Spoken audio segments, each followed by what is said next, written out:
baraque et chaque jour elle n'oublie pas de prier. Elle a une fille en bas âge que le père n'a pas su assumer. Pour l'élever se couche tard, pas de vacances pour elle, faut charbonner. Pas la même vie que les autres mais y a pas de quoi s'affoler.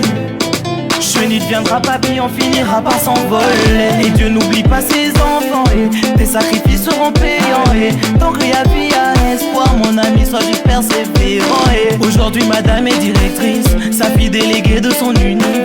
Tous ces projets là ont marché car elle écoutait qu'on lui disait ça va aller. Ah, ça va aller. Ça va aller.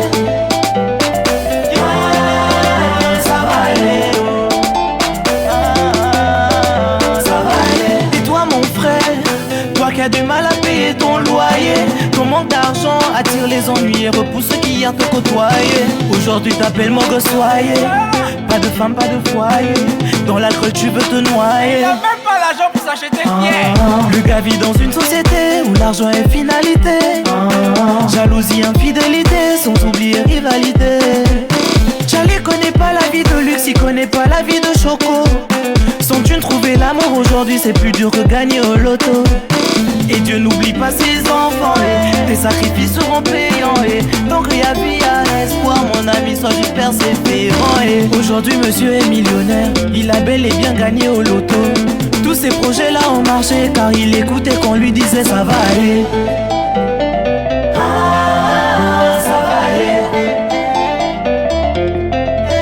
Ça va aller.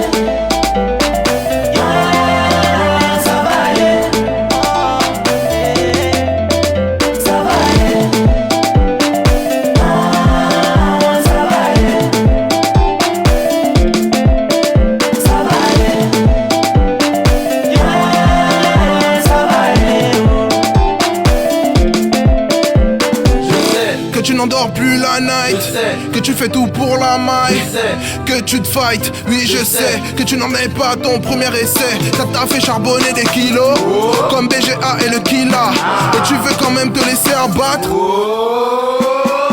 Ton nom dans leur kungulu, mais vont se noyer dans leur tchouboulou. Dieu n'oublie jamais ses enfants, la good life tu l'auras en poutoulou. Ils te jugent mais laisse-les parler, ils savent pas ce que t'as bravé. Chaque sacrifice est un départ.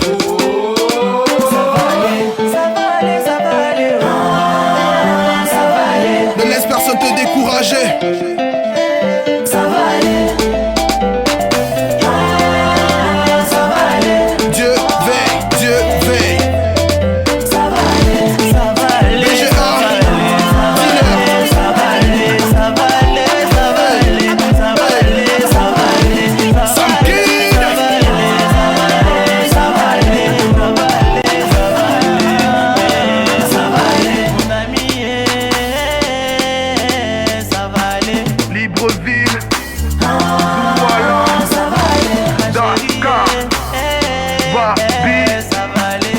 Cotonou, Casa, Ça va aller. Rabat, South Africa, Africa.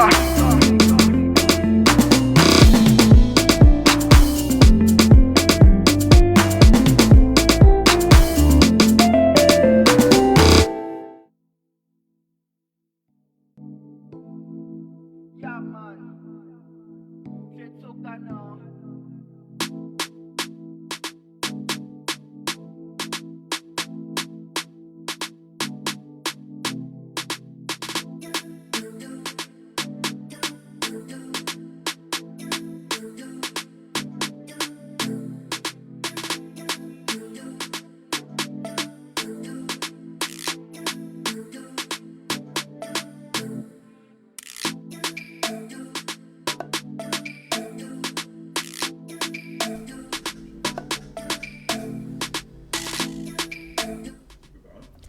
Hello les Dibono, bonjour chez vous, comment que vous allez moi, est-ce que je dois encore vous dire comment je vais et tout. Bon, c'est vrai que vous ne connaissez pas tous mes problèmes, mais bon, c'est pas grave.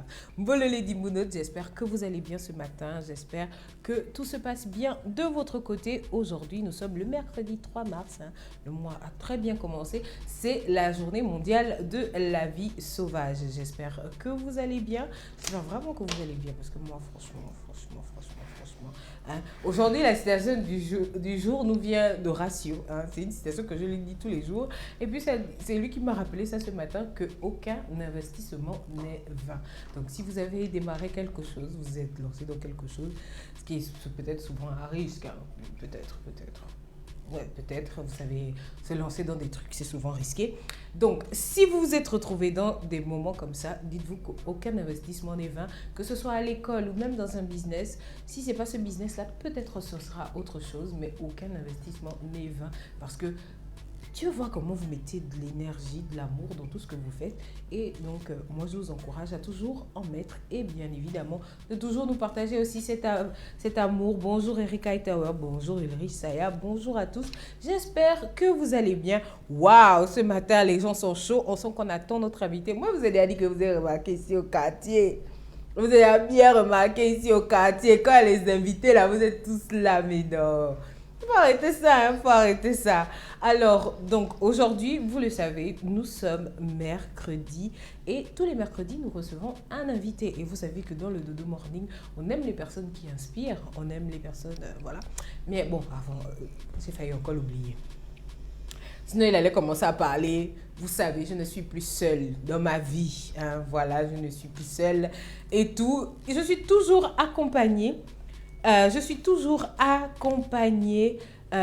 De quelqu'un qui a entre-temps peut-être reçu la formation de la maison Georges Rawiri depuis quelque temps. Hein, il déborde à tous les niveaux. Donc, Horacio, tu nous dis bonjour d'abord. Comme je dis depuis un moment, je vais poser ma démission ici, là. Tu es là, tu me critiques. Je vais aller à Georges Rawiri. D'abord, on paye bien les gens. Tu vas voir. On paye, hein? Ok. D'abord, on paye bien les gens. Après, on va m'affecter la présidence. Tu vas voir. Attends. Alors, bon. Ouh là là. Alors, bonjour, Wills. Wills, le vendredi, là, tu ne fuis pas où? Wilson, t'attends. Si tu ne veux pas les problèmes ce vendredi, toi et moi. C'est pas les histoires que tu nous as fait là. Ce vendredi là, tu me dis que tu as le corona, on va faire l'émission chez toi. Attends. On va faire le Coro Morning. Alors, donc, comme je vous le disais, donc je suis toujours avec Horacio et donc voilà. Donc, aujourd'hui, on reçoit quelqu'un. Je sais que vous êtes là tous connectés. Tout le monde attendait à la partie là. On dit que oh, il est où et tout. Ok. Donc, aujourd'hui, on reçoit un invité, comme je vous le disais, nous, on aime les personnes particulières. C'est pas qu'on fait la discrimination, hein. Écoutez, on fait pas de discrimination peut-être avec les hommes politiques, mais bon. Mais aujourd'hui, on reçoit une personne que, bon écoutez, j'ai déjà écrit sur lui, mais c'est une personne, voilà, j'apprécie la personnalité, j'apprécie aussi ce qu'il fait, notamment son concept autrement. Donc, vous voyez, tout ça, vous voyez la musique, ça va aller, tout ça.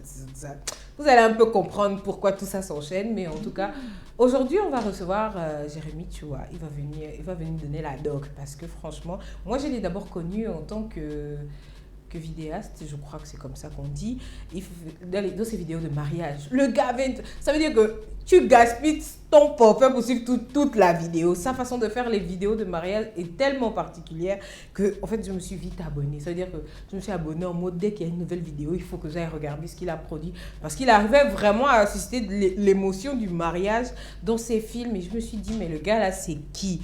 Et quelques temps plus tard, j'ai découvert qu'il a réalisé tout un film qui s'appelle Onomé. On va d'ailleurs en parler. Donc voilà, mettez les cœurs d'abord, mettez les cœurs en fait, mettez les cœurs. Le temps qu'ils viennent s'installer et s'asseoir avec moi. Aujourd'hui, nous, on reçoit Monsieur Jérémy Tchoua. On te parle d'un homme d'action qui filme des scènes d'action, s'il vous plaît. Attends. Le gars qui nous fait des Marvel gabonais. Attends. Alors, bonjour Jérémy. Bienvenue dans le Dodo Morning. Écoute, c'est moi qui suis ravi de participer à cette magnifique émission. Alors, on dit quoi? Ça va, réveiller. Écoute, Le réveil n'était pas trop brusque parce que nos invités ici, ils nous boudent le matin, mais voilà. non, ça va, ça s'est très bien passé.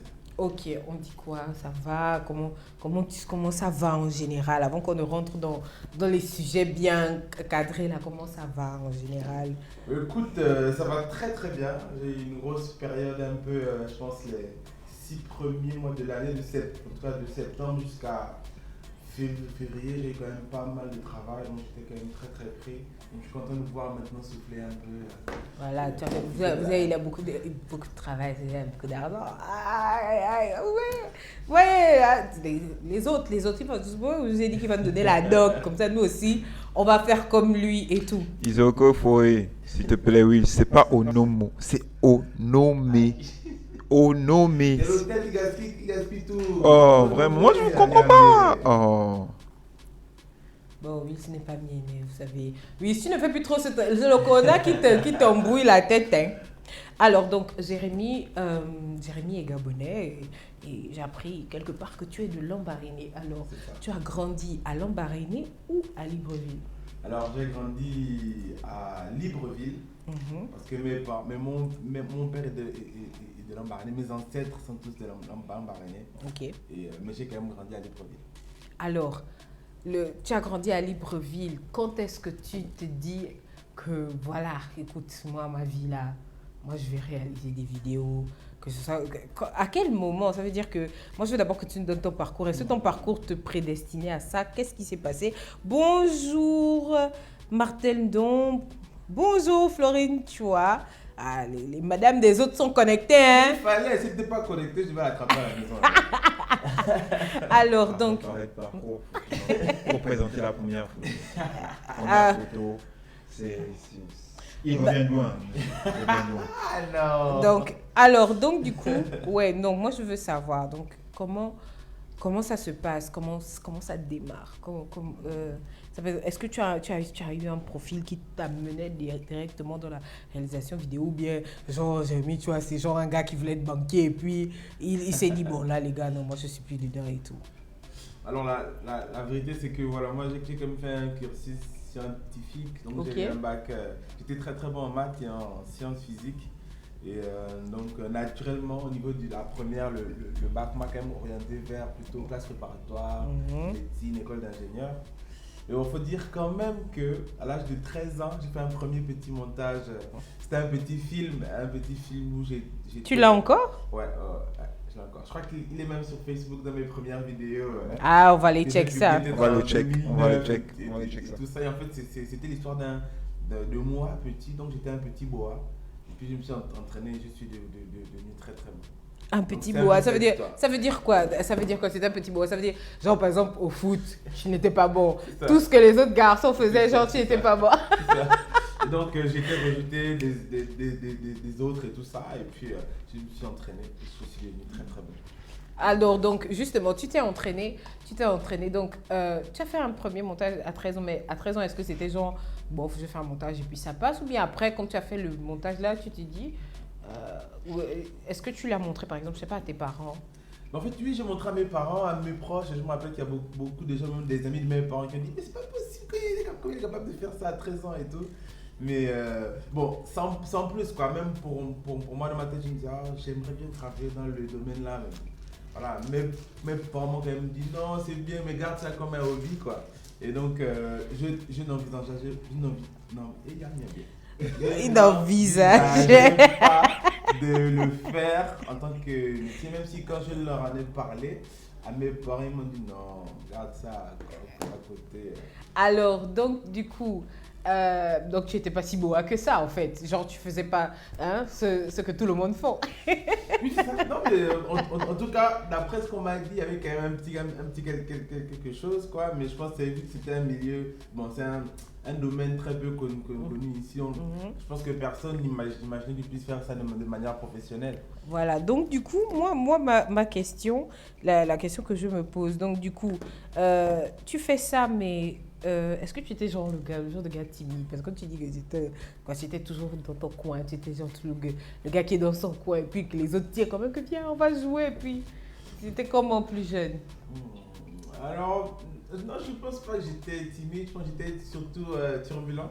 Je pense que ça apparaît avec le profil un peu artistique. Hein. Je ne sais pas pourquoi. Il y a beaucoup de gens qui disent non, c'est que c'est un peu artiste là. Ils sont un peu pas calme à l'école, ils sont concentrés. J'aime la musique, j'aime l'art, je dessinais beaucoup. Et je pense que c'est comme un package, c'est comme un tout quoi. Donc au contraire, j'aimais beaucoup partir vers les gens. J'aimais jouer, faire de la musique. J'étais dans tous les mauvais coups. Les profs disaient toujours voilà, élève, pas concentré. Je pense que c'est parce que j'appelle ça la créativité. Je pense que quand ça boue en toi, il faut que ça s'exprime d'une Et puis tu testais des choses, tu faisais tu testes des choses, je crois que c'est vraiment la créativité. Donc j'étais le petit un peu chaud. Quand j'ai dit tous les jours que je suis pas le seul. C'est ça, Horatio.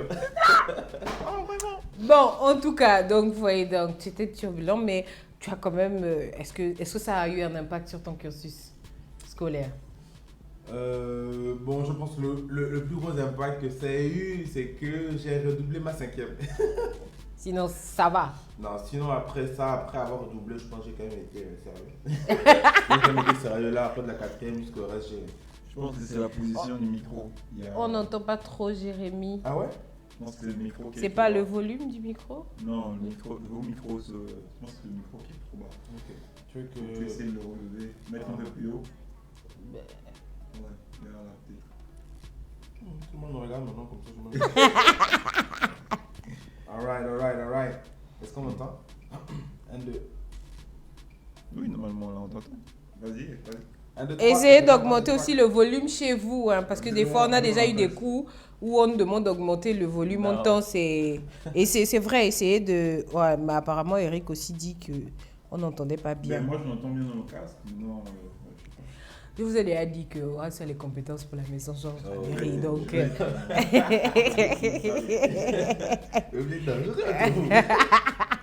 Non, bon, c'est juste pour rire. Donc voilà, donc tu obtiens le bac et ensuite tu vas en France, c'est ça? C'est ça. Tu vas en France et c'est à quel moment que tu revires? Est-ce que tu as d'abord commencé à faire des études qui allaient dans le sens de ce que tu as, du sens du scientifique? Ou tu t'es directement dit, bon, moi je m'en vais dans une école, je vais apprendre ça? Alors en fait en 2009, j'obtiens un bac scientifique du coup, et je pars faire une classe préparatoire dans une école d'ingénieur. Donc ce qui se passe, c'est que bon, je passe 3 ans là-bas, mais je me pose beaucoup de questions parce que bon, je pars dans une école centrée vers l'informatique, donc du coup, mais je suis avec des collègues, des amis qui sont à fond, quoi. Je veux dire, non, première année, je veux dire, les gars, ils arrivent à programmer Pac-Man sur la calculatrice, quoi. En fait, j'ai vu un écart de passion entre moi qui vais faire ma formation de base, j'arrive du Gabon, et puis des gars qui sont là parce qu'ils sont passionnés, parce qu'ils aiment ça, ils sont même en avance sur le programme, et en fait, ça m'a choqué. Je me suis dit, mince, est-ce que je suis au bon endroit? Le but n'est pas juste d'être bon quelque part et puis tu pars faire l'école qui correspond. Le but, c'est d'être passionné dans ce que tu fais au point que tu es capable d'aller au-delà même en fait. Et le fait de les voir, ça m'a fait réfléchir quand même. J'ai commencé à me dire, mais est-ce que je suis au bon endroit? Et je suis particulièrement tombé au bout de 3 ans sur un article en fait de psychologie où quelqu'un qui avait vécu dans les maisons de retraite relatait les plus grands regrets des personnes sur leur lit de mort. Ce qui revenait beaucoup, c'était je regrette d'avoir vécu la vie que les autres voulaient que je vive. Des personnes qui ont 90 ans, 95 ans, qui se disent, mince, peut-être si je pouvais retourner. Et là, je me suis dit, mince, est-ce que je suis pas en train de m'engager dans un truc où je vais Là, au moins, on l'entend bien. Me planter complètement. Et c'est là que c'est là en tout cas que je me suis posé la question. Il parle un peu fort. Non, mais il parle fort, hein. Ok, je peux parler un peu plus fort, s'il vous plaît. Il parle fort. Pour rebondir sur ce que tu viens de dire, ça c'est une question que je me suis... Bon, moi, étant petit, il y a beaucoup de questions existentielles que je me posais. Et la question du bonheur est revenue aussi. Je pense que c'est la question qui tourmente beaucoup l'artiste. Est-ce que je veux vivre pour être heureux dans ce que je fais, ou je veux juste vivre pour gagner de l'argent, pour satisfaire ce que les gens disent, etc. Et ce qui fait en sorte que souvent tu n'es pas très bien compris par les autres. Je pense que ça a aussi été ton cas. C'est ça. Il y a quelque chose en particulier, juste je peux dire ça. Vas-y. Il y a quelque chose en particulier. Ma mère a tendance à dire la vie c'est pas un brouillon. Et je l'ai vraiment pris au mot parce que je me suis dit, écoute, j'aurais pas une deuxième chance. une fois que j'arrive à 90 ans, si Dieu me permet d'y arriver, je pourrais pas dire, bon, je fais demi-tour, maintenant je fais autre chose. Je me suis dit, on ne vit qu'une fois, donc autant y aller à fond. Je vais être heureux dans ce que je fais, je vais m'éclater tous les jours dans ce que je fais. Et donc, je suis prêt à assumer, prêt à supporter ce qu'il faudra supporter, les moqueries, voilà, ce qu'on va me dire, mais j'y vais à fond, je serai heureux. Du coup, après les 3 ans, c'est à ce moment-là. Vraiment, l'article était un gros déclic pour toi. Ouais. Donc, après les 3 ans, donc, tu décides de faire un revirement. Bon, dis-nous un peu, est-ce que tu étais boursier? Parce que c'est à tous ces détails qui rentrent en compte quand le parent te paye l'école et puis tu veux aller dans un autre chemin. C'était quoi? Tu étais boursier? Alors, ce qui se passe, c'est qu'en terminale, bon, je viens d'une famille, mes deux parents sont médecins. Nous sommes 9 et ils me disent clairement, écoute Jérémy, si tu n'obtiens pas de bourse pour partir à l'étranger, on ne te paiera pas. Donc, c'était la bourse ou la mort. Ah oui, non, c'est la terminale. Moi, je ne blague pas, je suis en mode soldat. Écoute, je veux sortir, je veux me battre pour sortir. Donc, je carbure, je crois que j'ai 12. Au bac, j'ai réussi à avoir 13. Mais vraiment, je me bats parce que je me dis, bon, ils ne vont pas me payer la bourse pour sortir. Oh, il y a quand même beaucoup plus d'opportunités là-bas. Donc, je pars avec la bourse. Donc, j'ai une bourse pour l'école d'ingénieur. Problème, c'est que la décision que je vois, je me suis mal orienté. Et je me dis, si je veux changer, moi ce que j'aime c'est l'image et l'État Gabon ne donnait pas de bourse pour ça. Ouais. Donc je savais que c'était une décision très lourde de conséquences parce que soit je choisissais ce que j'aime et du coup je perdais la bourse. Et donc ça c'était pas évident parce que du coup après les 3 ans, j'appelle mes parents pour essayer de leur expliquer, écoutez, je sens que je ne suis pas à ma place, je sens que ce que j'aime c'est plutôt l'audiovisuel, mais je risque de perdre la bourse. Donc il y a tout ça à prendre en compte et puis du coup ils m'ont forcément découragé, ils m'ont dit non, vas-y quand même, va au bout, mais j'étais pas du tout bien dedans. J'étais presque malheureux, je me disais mais je peux pas vivre une vie comme ça quoi. Et même s'il faut que je perde la bourse, c'est pas grave, j'irai faire un petit travail à côté. En tout cas j'étais prêt à tout pour vivre heureux. Et donc ce qui s'est passé c'est que je leur ai dit quand même que j'arrêtais quoi qu'il arrive. Ils m'ont dit, on te déconseille. J'ai dit, franchement, je suis un enfant quand même, j'obéis. Hein, de dire. Donc là, si je vous dis ça, c'est que véritablement, c'est quelque chose qui vient arrêter à faire quelque chose, à faire un faux boulot. Et bon, un faux boulot, sans négliger les petits boulots. En tout cas, j'étais prêt à tout. Oui, en fait, j'étais prêt à faire tout ce qu'il faut pour tenir. Il a fait de la rébellion contre les... c'est ça. Genre les parents vous l'avez écrit, puis d'habitude, je vous écoute. C'est exactement ce que j'ai dit. Mais écoutez, il a fait bon, écoutez les gars, je vous ai écouté depuis longtemps. Et puis voilà, donc du coup... Et même en plus de ça, je leur ai dit, voilà, pour pas que vous ayez l'impression que je laisse tomber, voilà, parce que je suis faible. Je réussis mes années et j'arrête. Oui, on entend bien, mais là, quand le micro est sur le côté, désolé, ça arrive. Quand je critique Cora, ici, vous pouvez aller mal.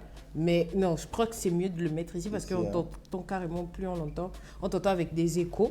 Hein, Madame Chua, la femme du réalisateur, nous a fait la remarque, désolé. Et tout, donc on va vérifier si on entend mieux, hein, parce que... Alright, 1, 2, 3, on the track. Il y a toujours l'écho. Ah ouais? Oui, c'est la pile. Ah. Parce que... Est-ce qu'on ne capte pas, est-ce que moi mon son ne capte pas et là et sur le téléphone? En principe, on doit capter l'un et l'autre. Mais en fait, peut-être la pile est faite parce que ça arrive souvent. Ok.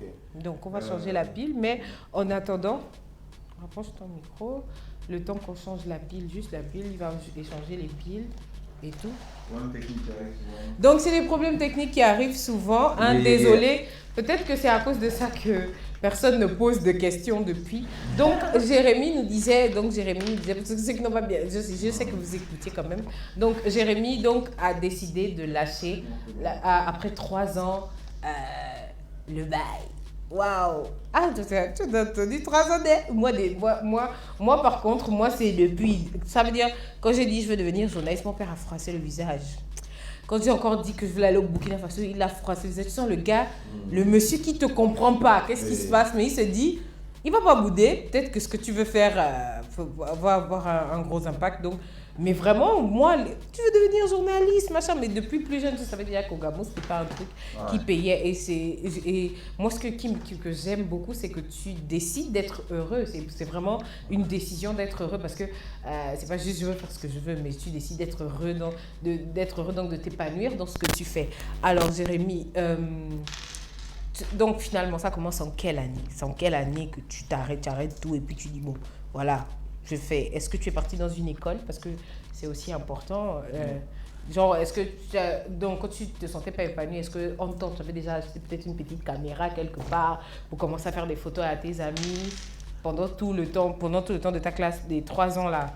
Qu'est-ce que tu faisais entre-temps avant de te lancer Alors, ce qui se passe, c'est que la 3e année, j'ai quand même un amour prononcé pour tout ce qui est photographie. Donc, moi, j'étais un appareil photo réflexe avec mes économies.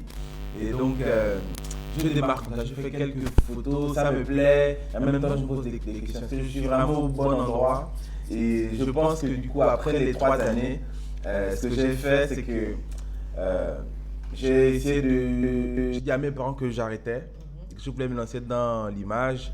Puis ils m'ont dit, écoute, c'est compliqué pour nous de l'accepter, mais si tu le fais, écoute, on va te soutenir. Et du coup, j'étais étonné parce que même s'ils m'ont déconseillé, à la fin, j'ai quand même vu qu'ils m'aimaient et qu'ils voulaient que je sois heureux. Ouais. Et donc pour ça, là, ils ont décidé de m'accompagner. Ils m'ont dit, écoute, même si tu perds la bourse, cherche une formation, cherche la meilleure formation pour ce que tu veux. Donc bon, j'ai essayé de faire des requêtes dans tout ce qui était audiovisuel, cinéma. Je n'ai pas été pris. Et donc j'ai pu trouver par contre une école de photographie. Ok. Voilà. Et donc c'est là où mes parents m'ont vraiment beaucoup aidé. Je leur en serais reconnaissant toute ma vie. Et donc du coup, l'aide des parents, tu faisais quoi? Des petits boulots, genre tu étais serveur au McDo, des trucs comme ça? Alors moi, en fait, ce qui s'est passé, c'est que dans la foulée de l'école, je me suis marié, donc en plus... ah ouais, tu t'es marié, tu étais encore à l'école? Ouais, j'étais jeune. Wow. Je terminais l'école à peine, quoi. Ok. Et donc, bon, mais je veux dire, je tenais quand même à montrer et puis à confier à mes parents que, écoutez, je fais des choix, mais je les assume. Donc, j'ai eu l'occasion de travailler dans une usine de chaussures. Donc, je poussais des chaussures toute la journée. Voilà. Tu t'y connais en chaussures. Il se connaît en visuel et en chaussures. Alors, donc, on a Lordi, le gombiste, qui demande avec quel appareil tu as commencé. Alors, j'ai commencé avec un appareil photo réflexe, un Canon 1100D. Ça venait de sortir, c'était un appareil réflexe de base d'entrée de gamme. Puis c'était mon tout premier parce que mon but c'était d'avoir un appareil où je peux changer des objectifs et créer un petit flou d'arrière-plan. Donc voilà, ça a surtout été ça. Moi j'ai commencé avec un Coolpix, tu vois. Il n'y a pas changement d'objectif. Et tu zoomes. Alors, donc, ok. Donc, l'école de photographie, est-ce que ça a coûté cher? Ouais, ça a coûté quand même cher. C'était une école à peu près vers les 2 millions l'année. Donc ça a été un gros effort financier pour mes parents, surtout que j'ai beaucoup de frères et sœurs, quoi. Et c'était sur 2 ans. Et donc là, en gros, là ils ont tout géré, quoi. Waouh, ok. Pour ça, ils ont donc, tout géré. Alors, on a Ogo Diémé qui nous dit que tu es son bon petit. Oh! Alors, donc, oui, donc quand tu démarres, donc comment tu fais en fait? Parce que du coup, comment tu as fait pour trouver une go qui t'a accompagné? Déjà, tu t'es donné la situation financière compliquée. Comment ça se passe? Comment ça se passe avec Florine? Parce que du coup, vous êtes jeunes tous les deux et tu décides quand même de te marier. Ouais. Et tu es à l'école, donc ça veut dire que ça payait pas forcément là à ce moment. Donc, pourquoi se marier là maintenant? Pourquoi tu n'as pas fait le Gabonais d'attendre d'avoir une grosse situation pour te marier? Mais en fait, déjà parce qu'on s'est rencontrés dans une église et comme on est chrétien, on voulait faire les choses dans l'ordre, okay. Quoi. Et donc, je veux dire, on a fait 4 ans et demi à se fréquenter, hein, ouais. Et 4 ans et demi aussi à se préserver. Et du coup, on a quand même, je veux dire, on a essayé de prendre les choses dans le bon ordre. Donc pour nous, c'était important quand même d'évoluer ensemble plutôt que de se trouver une fois qu'on est arrivé. Et donc, ce qui se passe, c'est que beaucoup de gens ne savent pas, et beaucoup de gens voient Florine, tu vois, maintenant là, mais je dirais, elle m'a beaucoup aidé à mes débuts, même dans mes investissements. Je pense qu'elle croyait en moi plus que personne. Elle m'a beaucoup aidé, même pendant les situations très compliquées financières, elle a été là. C'est vrai que le souvenir, la première fois que je vous rencontre tous les deux, c'est elle que je vois d'abord, très ouverte, très courtoise. Après, bon, à l'époque, il n'y avait pas de dread. Il était genre. Le gentil garçon. Voilà, il fait la présentation. Gendre idéal. Tu faisais la présentation de ton premier court-métrage à Rue Laboratoire. Oui. Et c'est quand même particulier de se dire que vous avez réussi à fonctionner ensemble pour pouvoir atteindre vos objectifs, sachant que de recherche, habituellement, on se rend compte que c'est assez compliqué pour les couples de travailler ensemble. Comment vous avez réussi à construire cette dynamique-là?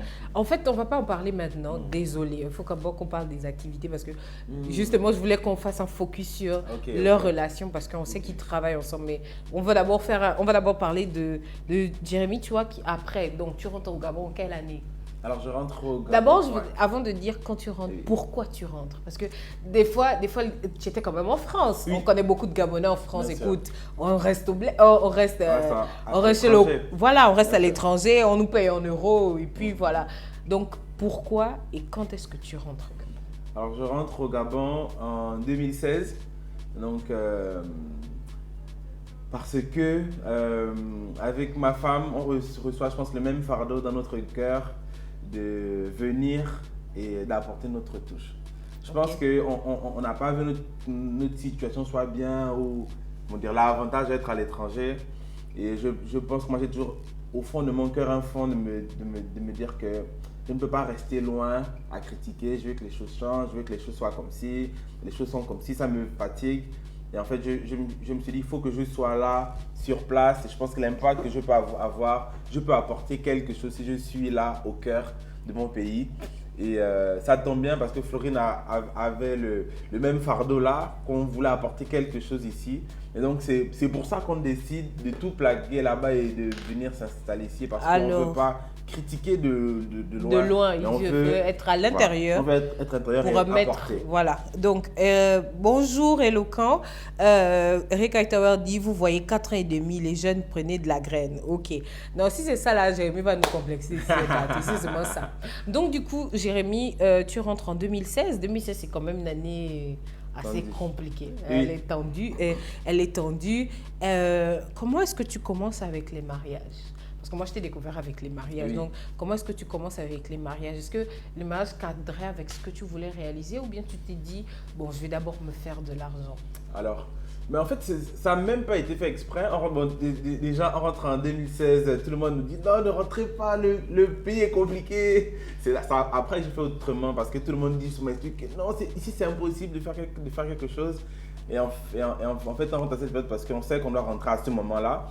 Et bon, en même temps, il y a un peu tout ce qui est crise post-électorale et tout. Donc, la situation économique du pays est faible. Et donc, on rentre contre vents et marées. Et quand tous nos proches nous disent de ne pas rentrer. Vous rentrez quand même. On rentre quand même. Parce qu'on sait qu'il faut qu'on rentre. Et on sait que c'est le moment où il faut qu'on rentre. On s'était mariés 1 an plus tôt. Et donc, ce qui se passe, c'est que moi, j'ai commencé par les mariages parce que je suis juste quelqu'un de très émotif. Donc, j'aime beaucoup l'émotion, j'aime partager des émotions. Je comprends tout maintenant. Et donc, en fait, je veux dire, je n'avais même pas prévu, calculer si c'est rentable ou pas. En fait, j'aime beaucoup les mariés, j'aime le romantisme, j'aime tout ça. Et donc, voilà, c'est un miennet, voici un deuxième miennet, mesdames et messieurs. Et donc, le filmer, le montrer, ça me plaît en fait. Et je comprends maintenant pourquoi on trouve autant d'émotions justement, moi, c'est ça qui m'a captivée. Je me rappelle, il m'arrivait même étant à l'étranger, parce que dans la période dont tu parles, moi, j'étais à l'étranger. Et il m'arrivait toujours de scroll les trucs et découvrir des trucs gabonais. Et moi, j'ai toujours aimé justement les gens qui sont dans l'audiovisuel, dans le sens où c'est quand même un beau travail que vous faites. C'est un travail très délicat. Et je disais une Je lui disais même que non, j'ai mis propre. Parce que, franchement, j'ai rarement vu des réals. Ça veut dire que c'est vraiment un film et il y a la musique, il y a tout ce qui va avec et tout. Et genre, je crois que c'est comme ça que les gens ont commencé à te connaître. Non, c'est ça. Les gens commencent à te connaître avec le mariage, mais entre-temps, tu as commencé aussi à faire des courts-métrages. Raconte-moi, c'est surtout le côté là, raconte.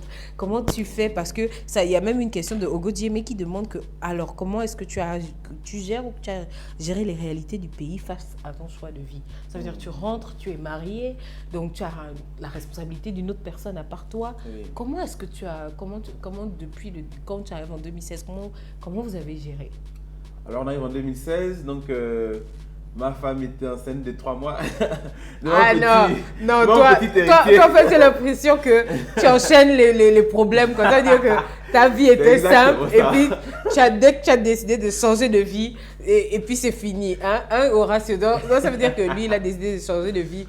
Lui, il enchaîne il vient avec une femme enceinte de 3 mois s'installer au bled pour faire un truc que tout le monde ne fait pas. Qu'est-ce qui se passe? Là, il n'y a rien à dire. C'est sûr que c'est un super-héros parce que là, waouh. On a enchaîné les difficultés. On a enchaîné les challenges. Je pense que vous êtes parti sur le mot il faut oser. Là, vous avez osé à tous les niveaux. C'est ça. Et je pense que des fois, on pense que la vie est compliquée alors qu'il faut juste se lancer et puis flotter dans le vide. Voilà, ça c'est un truc que moi j'ai souvent du mal à faire, genre je suis toujours en train de calculer. Oui, en fait, tu vois, ouais, c'est quelque chose que j'apprends encore à faire. Donc du coup, elle est enceinte de 3 mois, donc waouh, c'est quand même chaud, hein. Moi je pense vraiment que ce qui nous a sauvés, pardon, je te coupe. Non, pas du tout. Je pense que ce qui nous a sauvés, et je pense que pour répondre à la question de mon grand, c'est que on a décidé de faire abstraction de tout ce qui était négatif qu'on entendait, que vous n'allez pas y arriver, que c'est compliqué. Beaucoup de gens disent même la photographie ça ne paye pas. Je veux dire, fallait même rester à l'étranger. Et je pense on s'est mis dans une sorte de cocon, Florine, tu vois, et moi. Et puis on s'est dit bon, on va faire les choses nous-mêmes. On va essayer de ne rien devoir à personne. On va se battre pour faire les choses nous-mêmes. En fait, on a fait notre propre promotion sur les réseaux sociaux. On a essayé de commencer à faire des contrats de mariage gratuitement pour montrer ce qu'on sait faire. Je veux dire, on nous a bien négligé au début.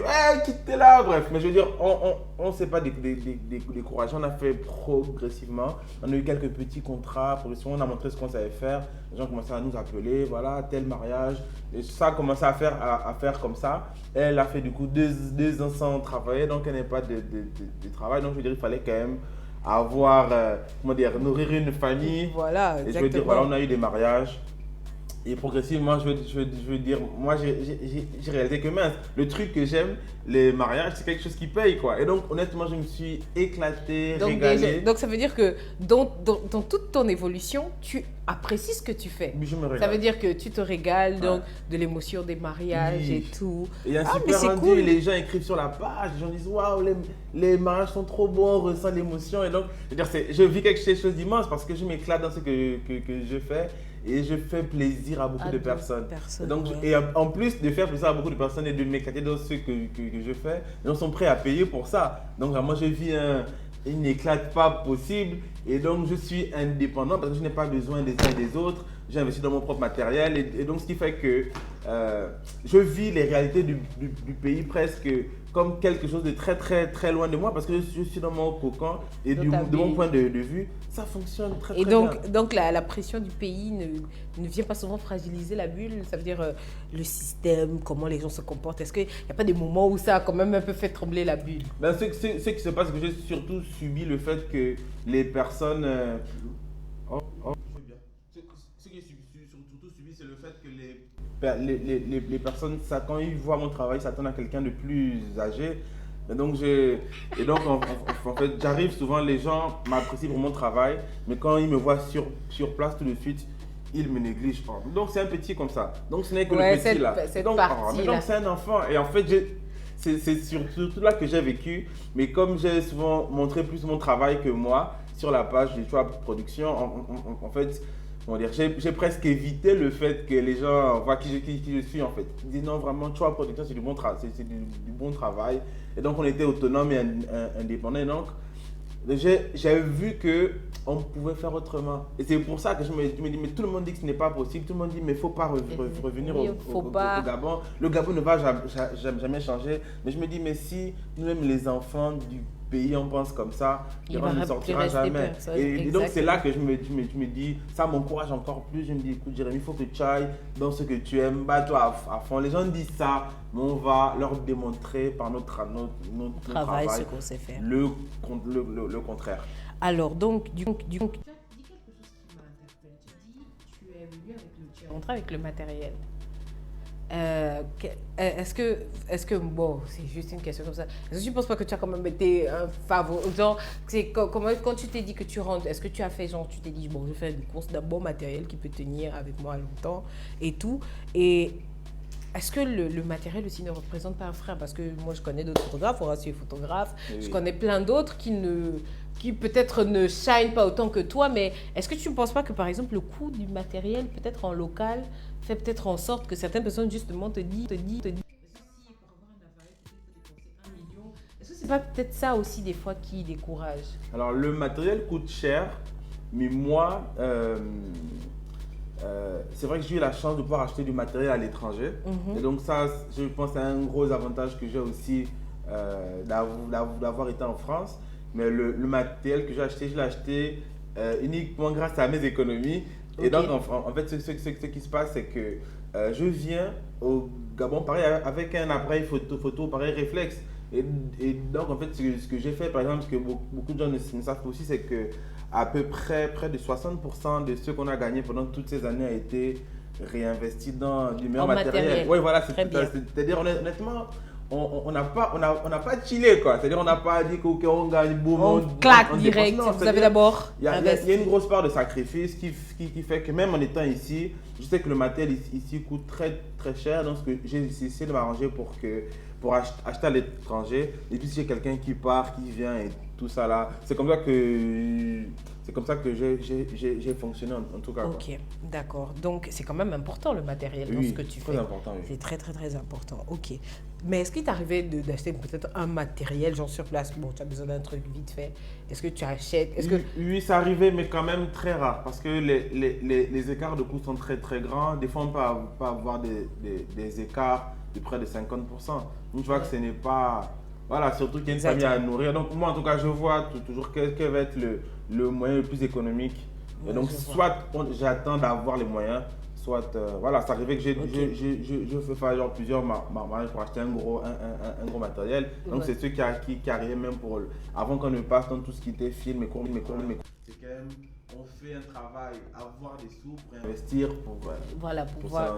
Donc, du coup, tu te lances dans les mariages, tu kiffes, mais tu tiens quand même à faire des courts-métrages. Donc, est-ce que c'est un truc que tu avais envie de faire depuis le départ, au début de ta formation, que tu t'es dit non, il faut que j'arrive à ce niveau-là? Ben en fait, comme je disais, avant de faire la formation photographique, j'ai essayé justement de participer d'essayer d'envoyer des requêtes dans les écoles de cinéma. Je n'ai pas été pris. Et donc, ça restait quand même mon premier choix dans un coin de ma tête, ouais, dans un coin de mon cœur. Après, on sait que le cinéma, au premier abord, ce n'est pas ce qui paye forcément. Donc, je me suis dit, je le ferai quand je pourrai, bien quand j'aurai fait des investissements, peut-être acheter une caméra. Donc, pour moi, je me suis quand même lancé dans mon deuxième kiff qui est de faire des mariages parce que ça payait bien, c'était rentable et parce que j'aimais ça. Je me disais, quand je pourrais le faire, il faudrait que je puisse quand même essayer de me lancer dans la fiction, du coup, dans tout ce qui est cinéma. Donc, j'ai démarré avec un petit court-métrage. Pourquoi justement avoir choisi la fiction et, on va dire quoi, des films, d'avoir fait comme des films d'action? Ça veut dire que les autres auraient fait un peu les films à la Nollywood, des histoires d'amour, des histoires de famille. Ouais. Mais toi, tu es carrément parti de l'autre côté. Toi, tu as voulu créer, surtout, c'est justement ça pour ça que j'avais écrit sur Renommé, nous créer carrément toute un super-héros. À la fin du film, je me suis dit, ouais, bon, ok. Donc, là, c'est juste à la fin que je dis que, mais attends, le gars est en train de nous créer un personnage Marvel, là. Et tout. Donc, comment est-ce que ça commence pour Onomé? C'est-à-dire que la première fois que tu y penses que, ah ouais, on peut créer un super-héros gabonais. Comment tu fais ça? C'est parce que vraiment, c'est vrai qu'on a beaucoup de problèmes. C'est sûr qu'on a besoin d'un super-héros en ce moment. Mais disons, comment te dire que bon, je vais réaliser un film d'action gabonais, tout ça en même temps, tous les concepts là en même temps. Comment ça commence? Alors, faut dire que moi, je suis né en 1990, et donc j'ai grandi avec tous mes éléments. Tous ceux qui sont nés à cette période-là, entre 85 et 90, savent. On a suivi la 1, on a suivi la 2, c'est-à-dire on avait nos films d'action, Hollywood, tout le monde connaît Tango et Cash, c'est-à-dire je suis sûr que oui, Tango et Cash, c'était le classique. Oui, c'est-à-dire, en tout cas, ils ont bien épuisé les droits. On a suivi plein de films d'action, des Hollywood, et donc ça veut dire qu'on a grandi à des trucs à Jackie Chan, Bruce Lee, Jet Li, c'est-à-dire mais on a suivi même manga, on a suivi Dragon Ball Z. Je veux dire, on a les mêmes inspirations. Je n'ai pas les mots. Si tu es gabonais, je n'ai pas les mots. Tu as grandi ici au Gabon, je veux dire, tu as vécu tous ces films-là, ces dessins animés, on a tous les mêmes inspirations. Donc quand tu viens dans le cinéma, tu viens avec ces inspirations-là. Tu veux faire un film, c'est-à-dire, bon, en tout cas, moi, ceux qui veulent faire Hollywood, moi, je les comprends, mais moi, je veux dire, l'inspiration que j'ai d'un jeune Gabonais qui a grandi à cette période-là, des années 1990, 95, 2000, 2005. À l'époque, il n'y avait pas encore le câble, donc on a 3 chaînes, 4 chaînes. On suit les films là. Ce que tu as envie de sortir, c'est quelque chose qui te fasse kiffer. Je veux faire un truc qui te rappelle ce qui t'a inspiré. Donc, je veux faire du film d'action. C'est pour ça qu'on fait même Opération Gendé. On crée une histoire de voilà. Parce qu'avant on nommait, il y a oui, exactement. Donc on crée un truc. En tout cas, on veut de l'action, on veut que ça fasse bim bam, on veut des explosions. Je veux dire, après je fais que les moyens que j'ai. Je ne suis qu'un réalisateur et donc je veux dire, je n'ai pas toutes les compétences. C'est même là pour faire ça, j'essaie de me former sur des tutoriels, comment faire des effets spéciaux, comment faire. J'essaie de toucher à tout, alors que je ne suis pas bon pour ça, mais j'essaie que je fais un petit film et il faut que moi-même quand je regarde, je dis ouais, franchement je kiffe quoi. Donc c'est un régal, une éclate de faire comme ça. Alors avant de prendre la question, il y a une personne qui demande est-ce que c'est possible une petite formation pour les élèves en grandes vacances? Alors ce qui se passe c'est que ça serait possible, mais moi-même en fait mon programme je ne le détermine même pas. Je ne détermine pas. J'ai eu beaucoup de personnes qui ont demandé à avoir des formations. Bon, déjà, je m'estime encore un peu. Tu penses ne que pas tu n'es avoir pas bon? Suffisamment d'expérience. Non, c'est toi aussi, j'avais te dit que toi aussi, tu vas dire encore que tu es bon.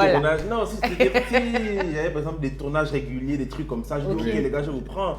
Mais là, en fait, je ne sais même pas quand sera mon prochain tournage. C'est-à-dire je ne suis pas encore à un niveau où ça tourne déjà au point que je peux enchaîner. Je dis bon, voilà, mois de juin, j'ai un tournage de 4 mois. Viens, oui, parce que là, on attend toujours l'apparition du boucher. C'est ça, c'est ça. C'est ça quoi. Mais donc c'est non mais dans Opération Gendé, il y a un là qui me plaît, le méchant il me plaît trop. C'est le boucher. Le boucher. Et il aussi dans Onomé.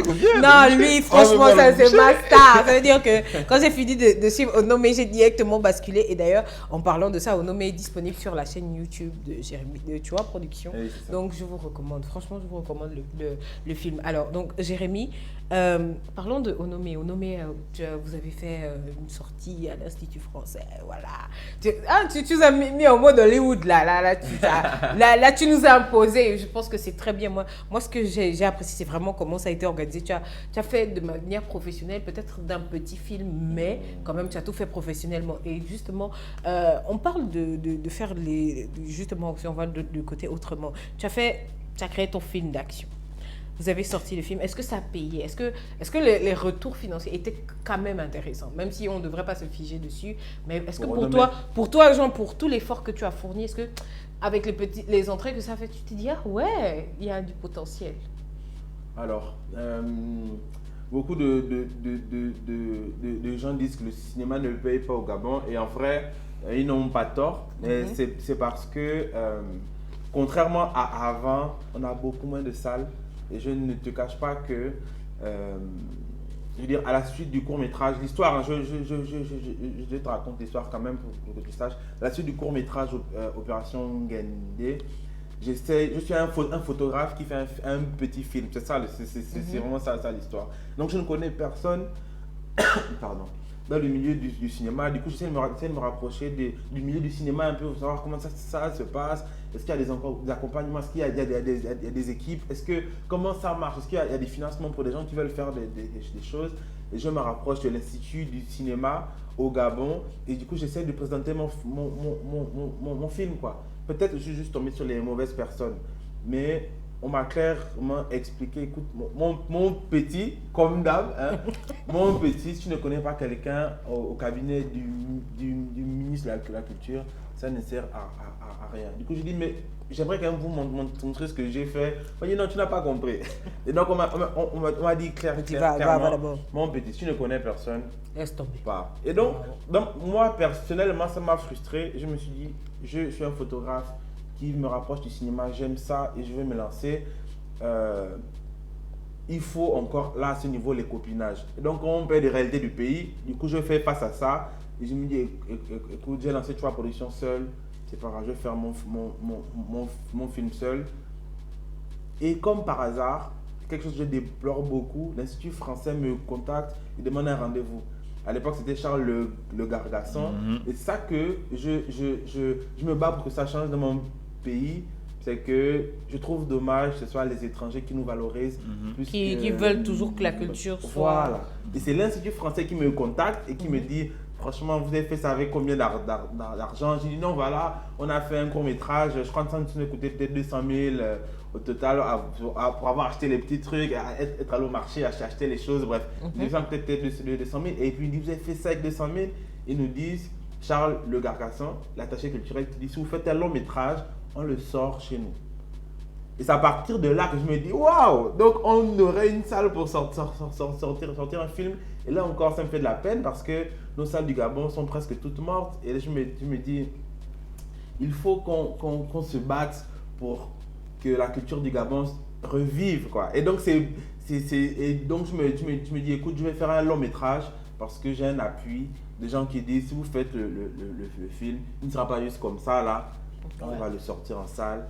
Et mon rêve, depuis petit, c'était de voir un film que j'ai fait être en salle. Sortir sur l'écran. Et donc, l'histoire, c'est ça. C'est qu'on va faire le film, on va faire le long métrage parce que quelqu'un qui n'est pas gabonais a dit, franchement, vous avez du potentiel. Quelqu'un n'a pas dit, oh, vous êtes trop jeune pour faire, oh, vous êtes des petits, ne faites rien.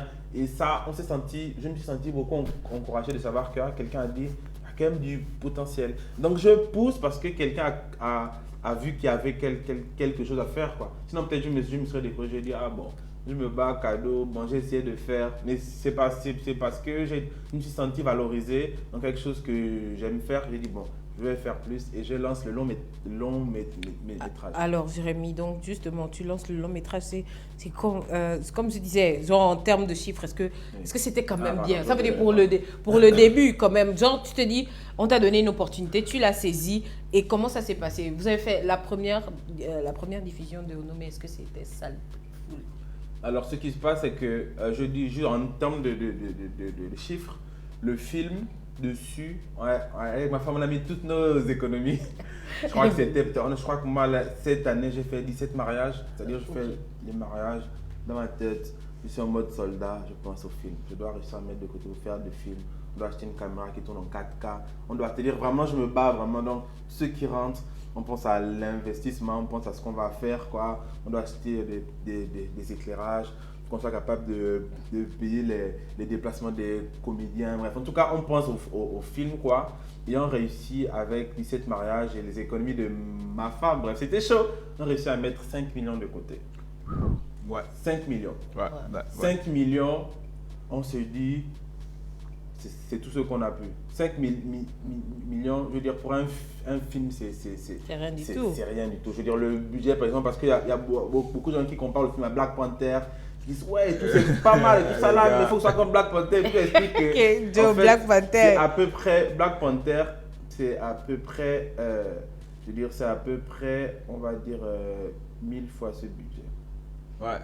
Et donc, je veux dire, on peut faire une comparaison, tu vois un peu, mais tu vois que.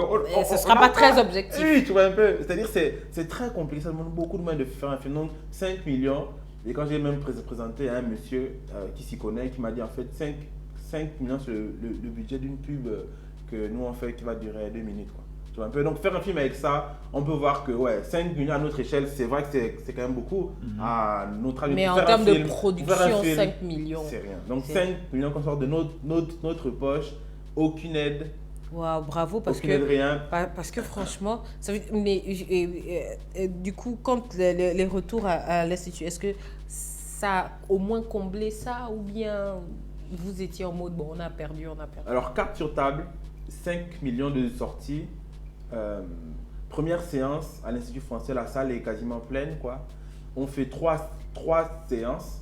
Sur les 5 millions, on empoche 1,2 million. Waouh. Ouais, là, c'est un gros investissement. Hein. Ouais, c'est choquant. Ça. C'est un gros investissement. Mais ça reste quand même intéressant parce que vous avez au moins amené du monde. Est-ce que... c'est un régal. Je veux dire, financièrement, je veux dire... vous avez perdu de l'argent. On a perdu. Mais bon, je veux dire, ce qu'on a gagné, c'est au-delà des finances, quoi. Moi, j'ai réalisé que, en vrai, j'aime vraiment ça. Et je ne vous cache pas, je veux dire, en toute humilité, je ne me cache pas que c'était un premier film. Il y a des scènes qu'on a tournées, je veux dire, en 2-2, parce qu'il faut que ça aille vite, parce que les comédiens qui ne sont pas payés disent non, Jérémy, moi je n'ai pas que ça à faire. Et même, ils n'avaient aucune idée à quoi ça devait ressembler. Donc, je veux dire, on a fait ça vraiment presque au pied levé, quoi. C'est-à-dire, on a fait ça avec, je veux dire, peut-être 3 techniciens, 4 techniciens. Je veux dire, on fait ça vraiment dans des conditions terribles, quoi. Et je veux dire, on arrive à avoir un rendu quand même qui est agréable.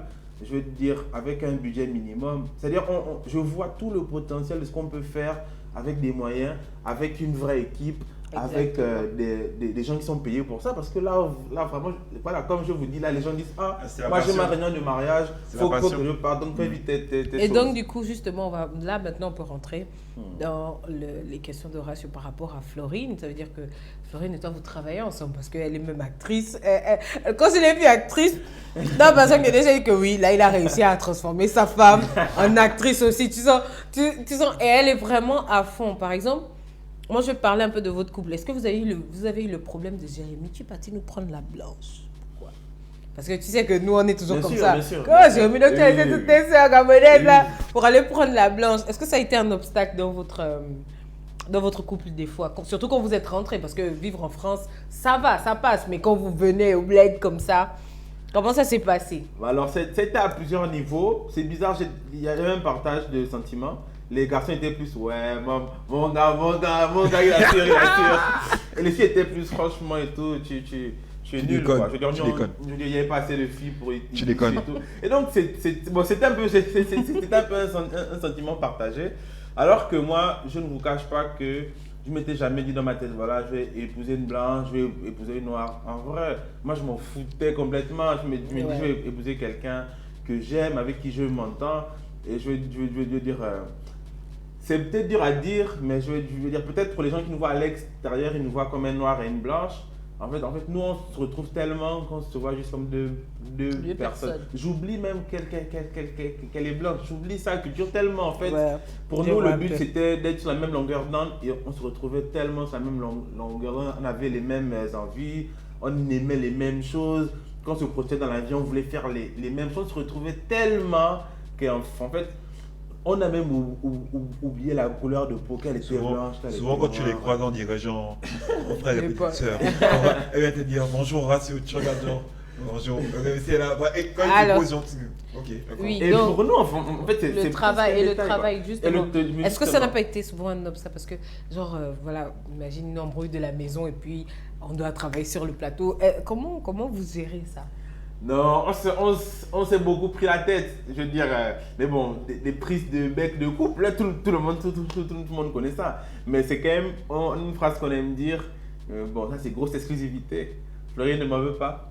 on aime dire c'est une goutte d'eau dans notre océan d'amour. Donc je veux dire, on s'est pris la tête là, mais on sait qu'on part dans la même direction, on sait qu'on est ensemble, on sait qu'on a envie d'arriver au même endroit. Et donc je veux dire, bon, c'est un détail, on s'est pris la tête là, mais pour ceux qu'on veut faire en gros, on est ensemble. Quoi. Et donc elle n'a pas trop eu le choix. Pour Opération Gaëlle ne voulait pas jouer. Sur Facebook, j'ai fait un post, voilà, je vais faire un court métrage. Est-ce qu'il y a des gens qui veulent jouer dans mon petit film? Comme j'ai débuté, justement, je n'ai eu personne. Du coup, j'ai dit, bon, est-ce que ma femme qui peut jouer? Est-ce que j'ai fait jouer tous mes frères, j'ai fait jouer mes voisins, bref, j'ai fait jouer tous ceux que j'avais sous la main pour m'entraîner. Et donc même le boucher, c'est Erwan, mon petit frère. Il dit, s'il te plaît, joue pour moi et tout. Il dit, bon, ok, je vais essayer. Donc c'est vraiment de l'improvisation totale. On a essayé. Pour nommer, je vais dire, j'ai quand même fait un casting, quoi. Mais bon, pas de moyens parce que j'ai quand même dit, bon, on va prendre en charge, tous les déplacements, tous les taxis, tous les repas de tous les jours de tout le monde, il n'y a pas de souci. Mais on n'est pas en mesure de vous payer. On n'a pas. Là, ce qu'on met, c'est déjà beaucoup pour nous. Donc, beaucoup de gens peuvent même plus penser, non, tu vois, production, ils ont les moyens. En fait, non, on est une entreprise familiale et donc on essaie quand même d'investir au maximum pour essayer d'investir dans des films. Donc, même si on gagne quelque chose, on les réinvestit, quoi. Et Florine a été d'un soutien immense parce qu'on a fait un effort considérable. Je ne vous cache pas qu'on sort les 5 millions pour le film de tout le couple, quoi. En même temps, on a un enfant en bas âge, encore exclu, et je sais que Florine ne m'en voudra pas. On était dans une période où on n'avait pas assez d'argent pour acheter les couches de notre enfant. On doit acheter les couches en détail parce qu'on n'a pas assez d'argent. Donc beaucoup de gens peuvent voir loin que non, voilà, c'est bon, ça roule. Mais un investissement de couple, un investissement familial qui est au point que après on se sert derrière ensemble.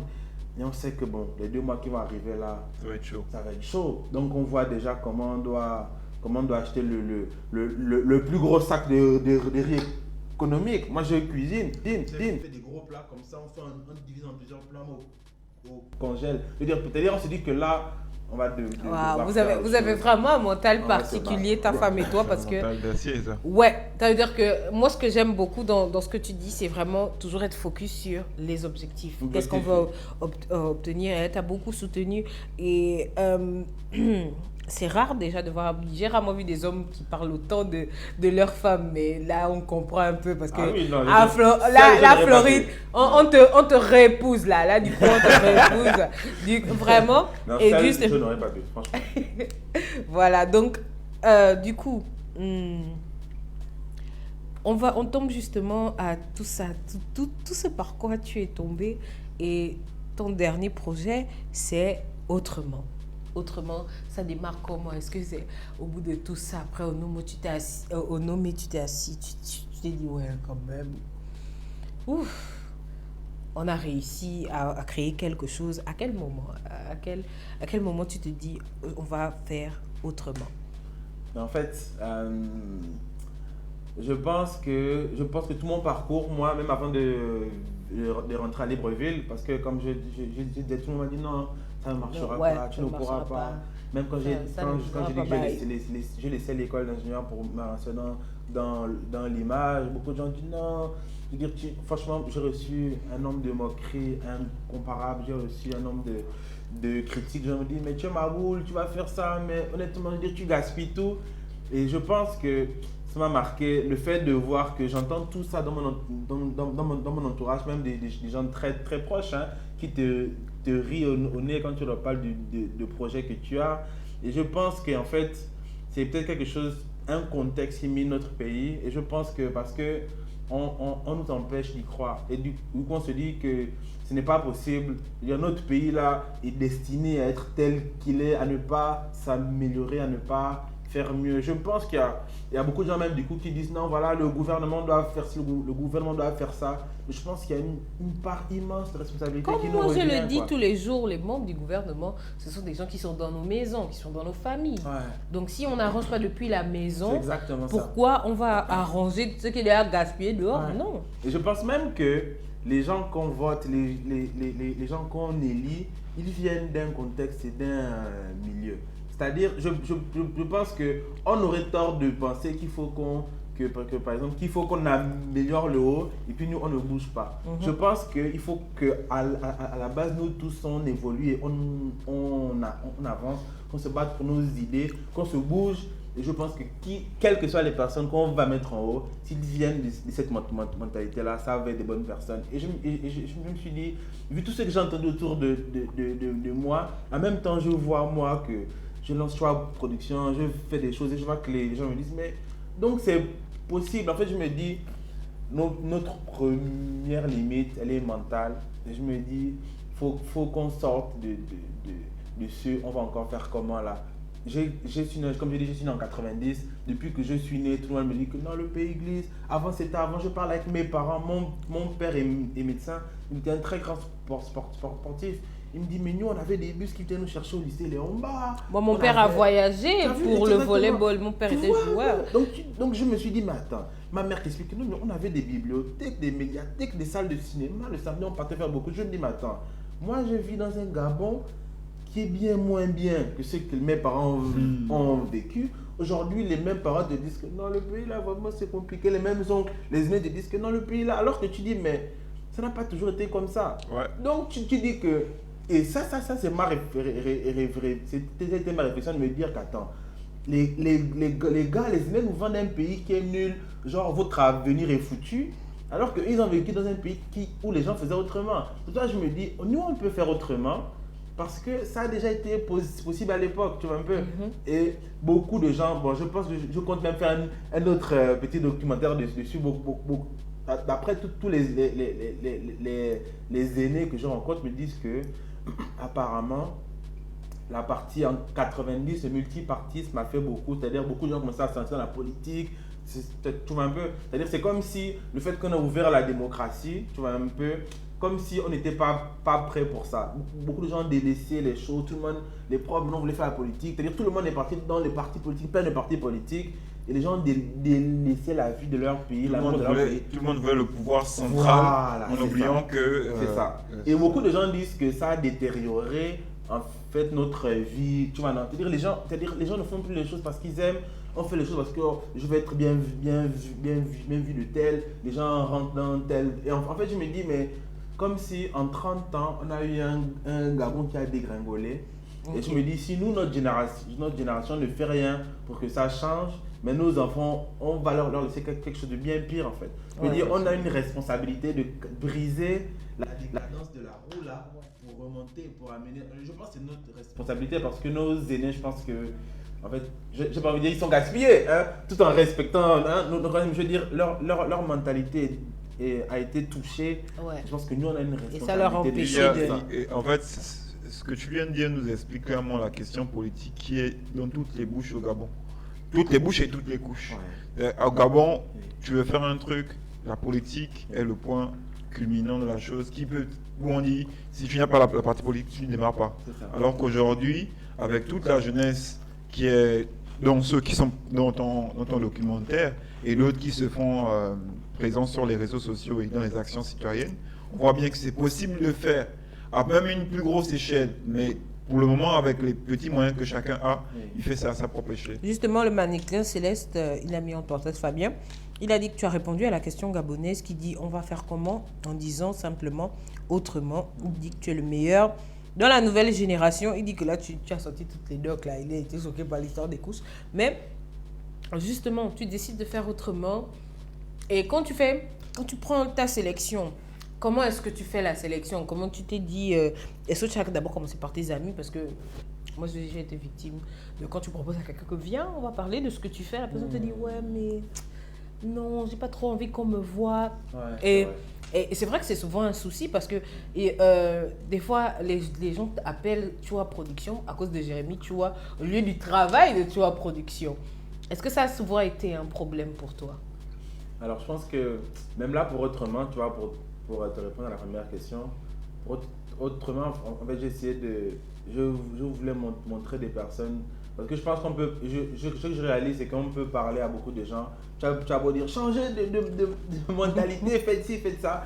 En fait, les gens ne sont pas sensibles aux paroles, ils sont sensibles à ce qu'on fait. C'est pour ça que j'ai décidé moi-même d'être un témoignage vivant de ce que je dis. C'est-à-dire, je ne dis pas faites comme si. Et puis moi-même, je ne me bats pas derrière. J'ai voulu montrer qu'écoutez, honnêtement, je me bats et aujourd'hui encore, je me bats pour avoir des contrats. Je n'ai pas le compte en banque rempli. Au contraire, je me bats dans ma vie, quoi. Je suis heureux de faire ce que j'aime et je voulais montrer aux gens qu'on peut faire autrement comme ça. Donc j'ai essayé de voir des personnes, forcément c'était des personnes dans mon entourage juste parce que le contact était plus simple, quoi. Oui. Ou bien des personnes dont on m'avait parlé. Et donc mais des gens qui vivent la même chose que moi. C'est-à-dire des gens qui sont dans un contexte avec tout le monde qui te dit on va encore faire comment, mais des gens qui se battent pour faire différemment. Tu vois, un peu. Et donc, je veux dire, j'ai commencé par 5 épisodes.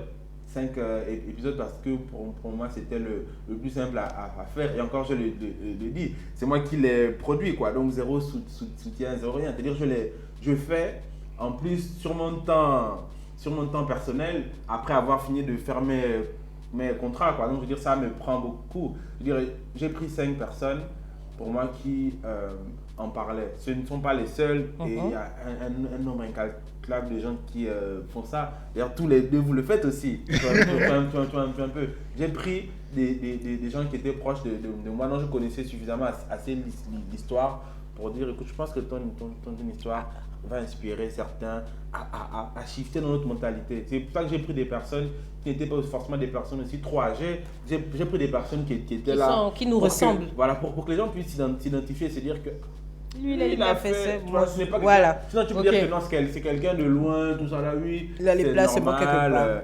Alors, c'est juste ça. Il n'y a même pas eu des critères de sélection, c'est juste des personnes. J'ai demandé, écoute, est-ce que pareil, les pauvres, ils ne savaient pas dans quoi ils se lançaient encore. Je dis, voilà, j'aimerais faire un petit truc. Est-ce que tu penses que tu aimerais bien raconter ton histoire et partager ton parcours, justement? Et voilà. Eric Hightower nous dit le pays a une mentalité de fonctionnaire. On devrait prendre plus exemple sur les pays anglophones d'Afrique sans aller très loin. Il y a des choses qui réussissent et cela doit nous inspirer.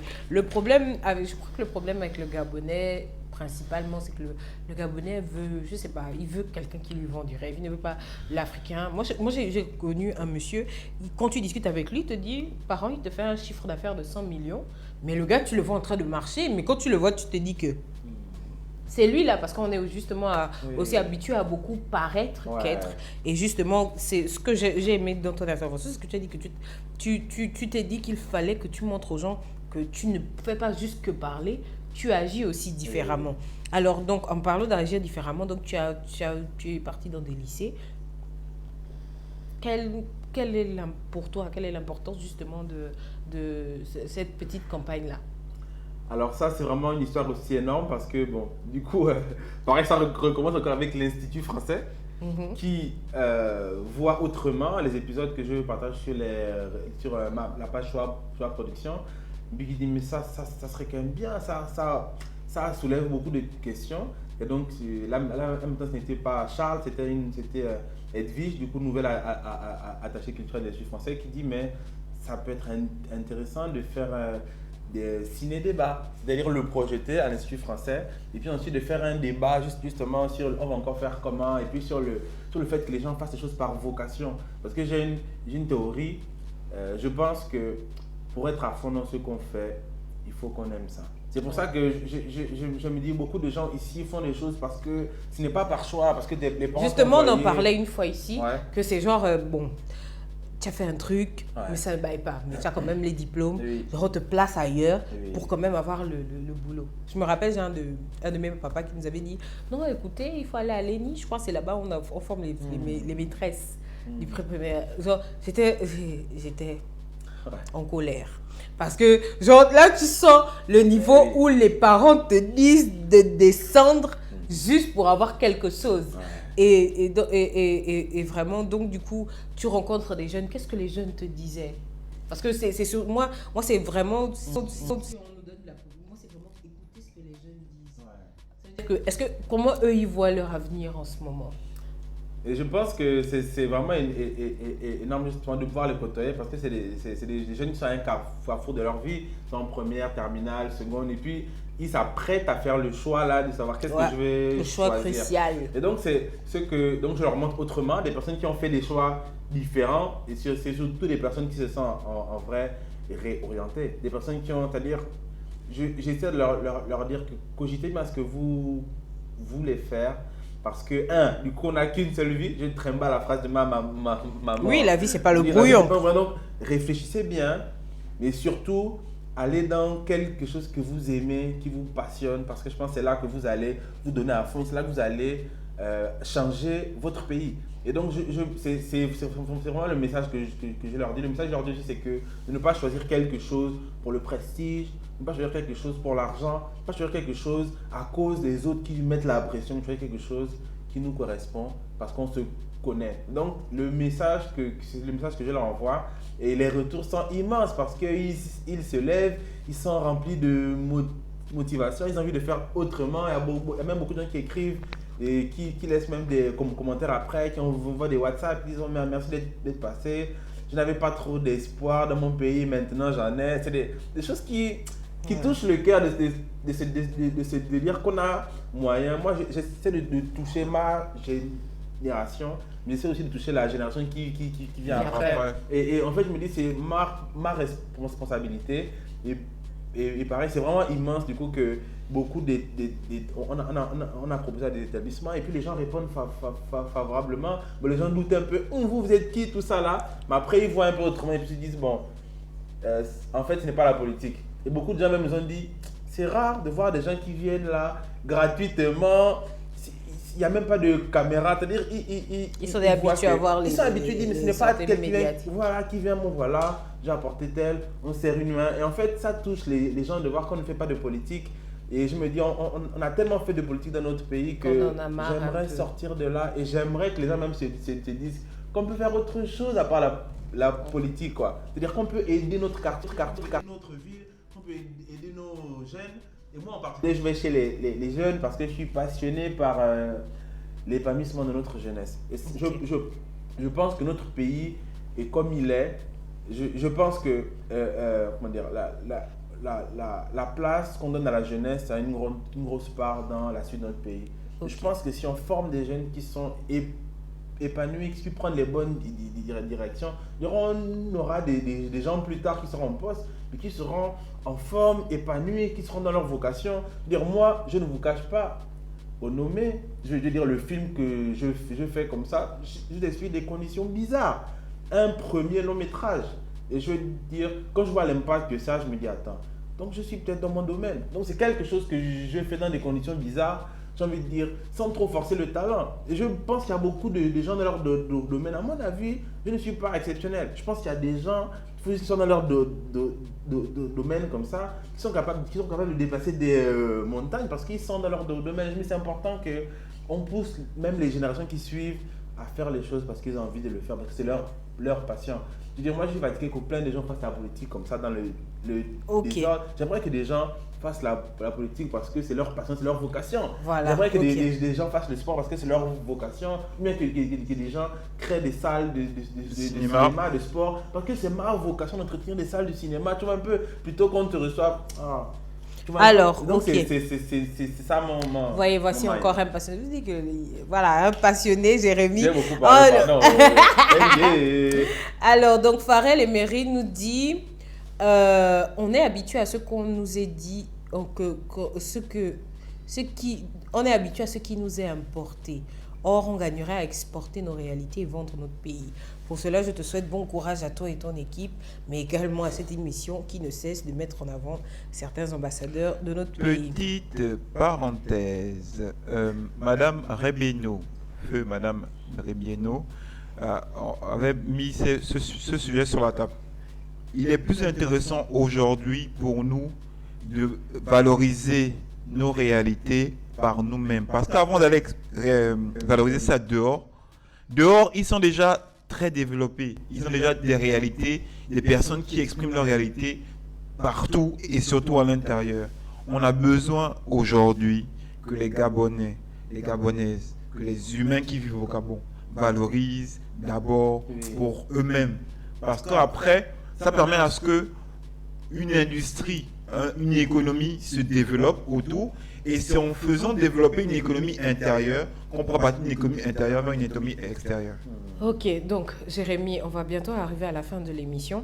Avant de te poser, de rentrer dans le sujet de la semaine, parce que en fait mes sujets de la semaine viennent souvent le mardi quand je suis posée à la maison, parce que en fait j'ai analysé et la question de la semaine, justement, on va ouvrir le débat. Avant de la question de la semaine, c'était: que faut-il au Gabon pour créer une réelle industrie du divertissement vraiment Global. Dans un sens très large. Mais avant que tu ne répondes à la question, moi je vais te demander, c'est quelque chose qui tourne dans ma tête, après je me dis non, il ne faut pas que je lui pose, mais j'ai quand même envie de te poser la question. Est-ce que tu penses qu'une partie de la personne qui est de tes réalisations, c'est parce que tu as fait le bon choix tu as fait le choix de la bonne femme, disons. Parce que de nos jours, je ne sais pas si tu as remarqué, parce que voilà pourquoi quand j'ai amené le côté la blanche, c'était pas pour dire lui pointer du doigt, mais souvent il y a beaucoup par exemple de joueurs, des joueurs afro-descendants en Europe qui ont des femmes blanches. Et souvent, les sœurs, comme on dit, se plaignent, le prennent mal et tout. Et certains disent que qu'elles sont plus supportives, comme on dit en anglais. Ça veut dire qu'elle est plus avec toi et tout. Est-ce que tu penses que c'est parce que tu as fait le bon choix? Ça veut dire, s'il fallait donner un conseil à quelqu'un qui est peut-être, qui a aussi beaucoup d'ambition, mais qui doit savoir quel genre de femme avoir à côté de lui. Est-ce que tu lui dirais que bon, écoute, il faut bien choisir ta femme, ou bien tu dirais bon, moi je suis tombée comme ça, j'ai eu la chance et puis c'est tout. Alors, je vais citer mon papa pour échanger. Mon père me dit souvent, moi et mes frères, qu'il y a 3 choses dans la vie. La naissance, le mariage et la mort. Et je pense qu'au départ, ça me faisait rire. On dit, oh, papa, c'est un blagueur. Parce qu'il aime toujours dire ces choses de 3 choses dans la vie. Mais la vérité, c'est que j'ai réalisé qu'il disait ça parce que la femme qu'on épouse, la personne avec qui on se met, c'est quelqu'un qui donne une trajectoire différente à notre vie. Donc si on commence ici, la naissance, le mariage, là, tu avais pu faire soit ça. Et donc je pense que c'est un choix super important parce qu'on va partager énormément de choses. Donc soit ton conjoint, ça peut être femme ou mari, soit ton conjoint va te tirer vers le bas, ce sera un poids, ce sera quelque chose de lourd, tu vas traîner, ce sera trop compliqué. Soit la personne va te tirer vers le haut, va t'encourager, va te pousser, va même t'aider. Et donc, je veux dire, moi, personnellement, je suis tombé sur quelqu'un de très très bien. C'est pour ça que je n'ai même pas vu la couleur ou quoi. Personnellement, je n'ai même pas cogité ni réfléchi. Tu as juste trouvé une personne avec qui tu te comprenais. Voilà, quelqu'un avec qui on était sur la même longueur d'onde, sur tant de sujets. On veut partir dans la même direction. Et c'est pour ça que j'ai choisi Florine et elle m'a choisi aussi. Et donc, ce que je veux dire, c'est que ce n'est pas en particulier parce qu'elle est blanche qu'elle est comme ça. Je veux dire, il y a beaucoup de... Et je comprends aussi que du coup, certaines sœurs noires le prennent mal. Moi, je pense que ça peut s'expliquer de 2 façons. C'est le contexte aussi où tu es, qui fait en sorte que tu peux te marier avec une femme blanche. Hein. Je veux dire, si tu ne côtoies, si tu es dans un pays où il y a en majeure partie des femmes blanches et que tu n'es pas forcément fermé, il y a de fortes chances que si tu côtoies 8 femmes blanches et 2 femmes noires, à moins que tu sois fermé, que moi je n'épouse que des noirs, et moi j'ai des potes qui me disent non, moi un blanc jamais. Et donc je comprends le choix, si tu es ouvert, il y a quand même 8 fois plus de chances que tu tombes sur quelqu'un. Tu vois, de manière statistique, c'est juste le cas.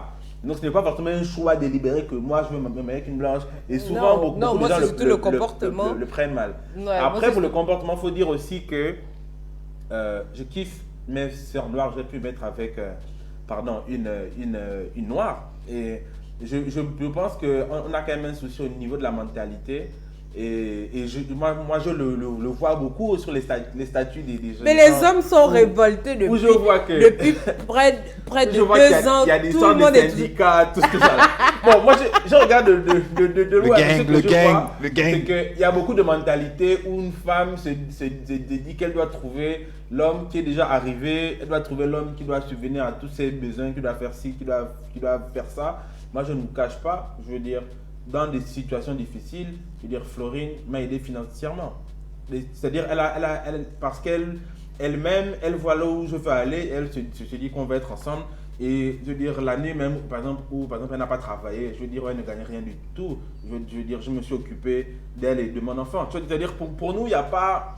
Ouais. Il n'y a pas de question à se Vous êtes poser. ensemble. Voilà, on Y a est pas de question à se ensemble, poser. on va se battre ensemble. Et je pense que ce qui fait aussi qu'on puisse aller loin et qu'on ait fait renommé, qu'on ait fait des réalisations, des trucs, c'est parce que on se met ensemble, on mutualise.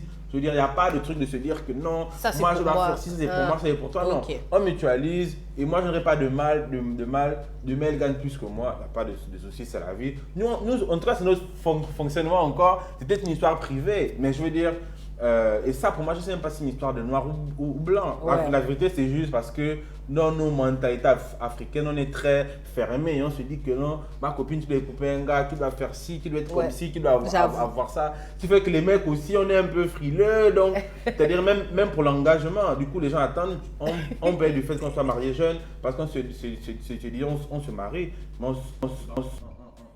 ensemble quoi. C'est pas que sinon c'est compliqué. Sinon je comprends beaucoup de gens qui disent bon moi je dois attendre d'avoir ci, d'avoir une voiture, d'avoir ci, d'avoir ça. Mais pour la belle famille, on ne respecte pas on te respecte pas tant que tu n'as pas la voiture, tant que tu ne mets pas trop en haut leurs filles, ils ne sentent pas trop. Mais c'est quand même dommage aussi. Moi je pense que les femmes noires aussi doivent on dit, se mettre entre la famille et le mari.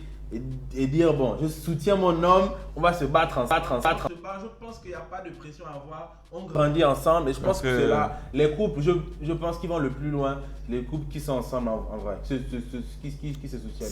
Sans matériel, sans... Ce n'est pas l'un qui attend seulement que l'autre va me donner ci, l'autre va me donner ça. J'ai eu des choses sur les mèches et tout qu'on a acheté, tout ça là. Alors, Eric Hightower dit qu'il aime vraiment ta mentalité. Donc, à la question que j'ai posée, donc qu'est-ce qu'il nous faut pour avoir réellement une industrie du divertissement au Gabon? Alors, est-ce que je peux avoir juste plus d'informations sur l'industrie du divertissement? Qu'est-ce que tu entends par industrie du divertissement? L'industrie du divertissement, moi, dans le divertissement, je vois la musique, le cinéma, la peinture, le peinture, théâtre, l'art, l'art en général. Le divertissement, la danse, du premier art au 7e art. Disons-nous ça. Disons, l'industrie artistique, mais je préfère dire l'industrie du divertissement parce que les gens vont facilement se retrouver. Est-ce que on dit l'art, quelqu'un va encore me demander oui, quel art exactement? Parce que dans le divertissement, tu as la musique, tu as le cinéma, tu as les shows télévisés. Tu as le théâtre. Tout ce que j'aime. Tu as le théâtre. Et quoi d'autre là? Je pense que c'est en global. Tu as tout ça. Tu as les BD aussi, parce que c'est aussi un divertissement. En gros, tout ce qui fait en sorte que les personnes puissent se projeter hors de leur contexte habituel. Alors, donc, je lis rapidement le commentaire. Alors, Fabien, en fait, la réalité, c'est que je ne pointe pas du doigt à Florine. Moi, je voulais que Jérémy nous dise que c'est important quand même d'avoir une personne qui accompagne. Parce que quand on écoute Jérémy parler, justement, on écoute quelqu'un qui reconnaît l'apport de l'autre. Ça veut dire qui reconnaît l'apport de l'autre. Et de nos jours, c'est tellement difficile. Moi, je côtoie beaucoup d'hommes. Les hommes ne font que se plaindre des femmes. Aujourd'hui, comme Jérémy disait, il y a beaucoup de femmes, les hommes ne font que se plaindre des femmes. On a l'impression qu'une femme, les hommes nous aiment, mais à chaque fois qu'un homme parle de la femme, c'est toujours un poids. Quelqu'un à qui il faut seulement donner de l'argent. Je ne voulais pas pointer Florine, mais moi je voulais pointer le fait que Jérémy n'a pas caché que sa femme lui a beaucoup apporté. Et ce n'était pas forcément financier. C'est-à-dire qu'elle a tiré vers le haut, elle l'a soutenu. Et moi, c'est ça que je voulais mettre en évidence parce qu'aujourd'hui, justement, on lit beaucoup les gens qui se plaignent que les femmes ne veulent que de l'argent, mais il n'y a pas que ce genre de femmes-là. Et voilà pourquoi je lui ai posé la question, est-ce que le choix a été important? Parce que des fois, vous les hommes, je le dis souvent, vous aimez juste ce que vous voyez. Et donc, du coup, des fois, il y a des personnes qui ne vont pas chercher des personnalités, mais juste le physique, la personne physique. Donc, voilà. Donc, pour toi, l'industrie du divertissement? Alors moi, en quelques mots, parce qu'on a bien débordé là, en quelques mots, comment est-ce que tu vois notre industrie du divertissement? Alors, question très pertinente et très intelligente. Je vais essayer de jouer le gars intelligent. Non, ce n'est que mon avis. Moi, je pense qu'il y a deux choses qu'on doit mettre en place. Elle est intéressante, la télé. Oui, oui. Ah, Il y a- voilà. il y a des choses qu'on a En plus, tu as dit que 2. Donc, Je pense que on doit, et je pense qu'on le fait déjà, mais il faut que ce soit encore beaucoup plus, qu'on doit intégrer le côté entrepreneurial dans notre industrie. Je ne vous cache pas que si aujourd'hui j'arrive à produire des choses, c'est parce que je suis dans l'entrepreneuriat. Quand je dis l'entrepreneuriat, il y a la notion aussi d'autonomie financière. Et si je n'avais pas fait ça, je n'aurais jamais été capable de sortir les choses, même de produire. Quand je dis entrepreneuriat, c'est aussi que je peux, c'est-à-dire avoir des activités que je peux monétiser qui font que, avec ça, je peux produire un contenu. Et donc, le but, je pense que tout le monde, vu notre contexte ici, on n'est pas comme en France, on a des organismes qui aident, des choses comme ça. Il y a des droits, des choses comme ça. Je pense qu'on peut se battre pour ça là, mais je pense que c'est important de voir qu'il faut qu'on parle business. Tu vois, donc comment je peux monétiser ce que je sais faire, que ce soit par des émissions, par les films, comment essayer par des mariages, ou bien, c'est-à-dire comment voir, comment je peux gagner ma croûte, être autonome. Le but, ce n'est pas forcément d'être riche, milliardaire. Moi, quand je dis entrepreneuriat, ce n'est pas forcément d'être le gars qui est voilà, Bill Gates, quoi, mais d'être capable de m'en sortir, de payer mes factures et de faire des projets. Je pense que c'est un bon point. Je pense que même, c'est pour ça que j'ai beaucoup apprécié beaucoup d'initiatives de différentes personnes, que ce soit G-Store ou bien des choses où on essaye de monétiser quelque chose. Et je trouve que en vrai, si on va dans le monde du divertissement, on doit être entrepreneur, on doit être capable de monétiser ce qu'on sait faire. La deuxième chose, c'est l'associatif. Je disais qu'on a trop, du coup, fait de la politique. Du coup, même quand tu parles de quelqu'un à l'association, il pense que c'est la politique. Non, à la base, l'association, c'est juste quelque chose qui fait que des personnes se rassemblent pour un même but. Ça n'a rien à voir avec la politique. Il faut qu'on sorte de ça. Et je pense qu'on peut avoir des associations de personnes qui ont le même but. Et quand il y a association, c'est pas forcément on écrit l'association et puis on part sur notre association telle créée, président tel, non. C'est-à-dire on est des amis, on est des gens et puis on va arriver au même but. Et là, qu'est-ce qu'on peut faire pour ça?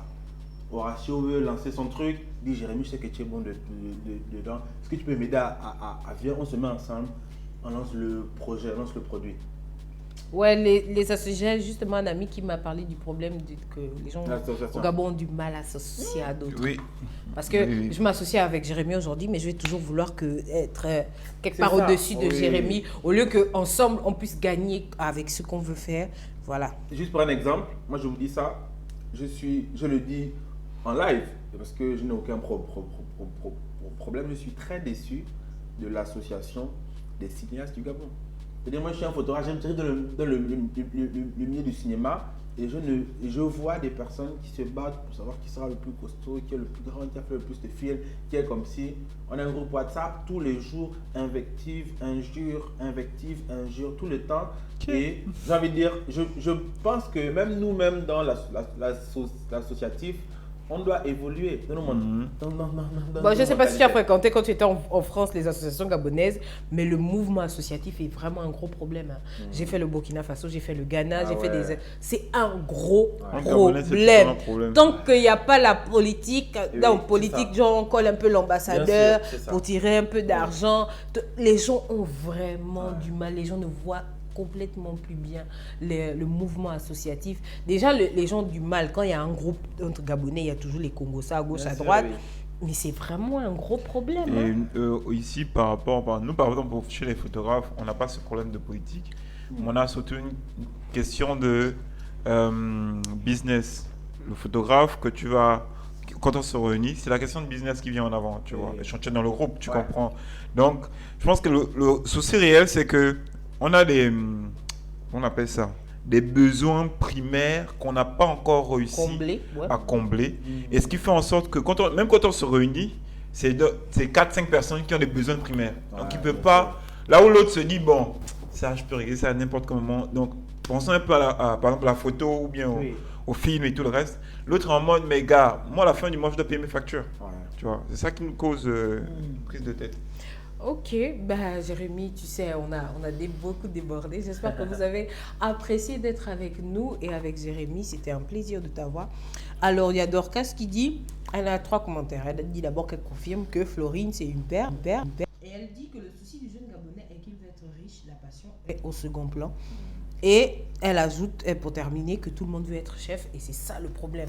Ça veut dire qu'on ne connaît pas se soumettre au leadership et c'est d'ailleurs ce qui s'est même passé avec le casserole 241. Ça veut dire, quelqu'un propose quelque chose, une bonne partie est déjà d'accord, mais tu vois, oui, mais ça va donner quoi? Machin. Les gars, faisons d'abord. Là, si on prend encore le temps de réfléchir, mieux on fait, on a eu un échec, mais on a quand même une leçon derrière. C'est pour ça, justement, aucun investissement n'est vain pour moi, c'est ça. Parce que dans un investissement, il est souvent psychologique, physique ou bien même financier, mais vous investissez quelque chose, mais vous obtenez toujours quelque chose. Même ne fût-ce que l'expérience, c'est déjà quelque chose.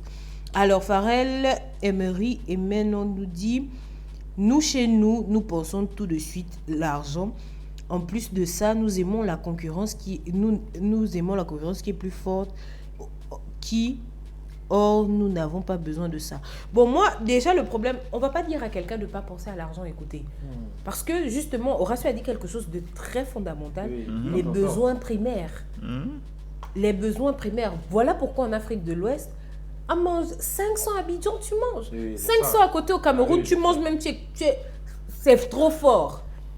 Donc, du coup, c'est pour ça que chez les autres, ils arrivent à penser business. Parce que pour eux, nous manger là. Même moi, j'étais au Ghana, même avec 5 Ghana, tu manges. Donc, du coup, le problème ne se pose pas au niveau de... on veut tout de suite... ça veut dire que c'est normal.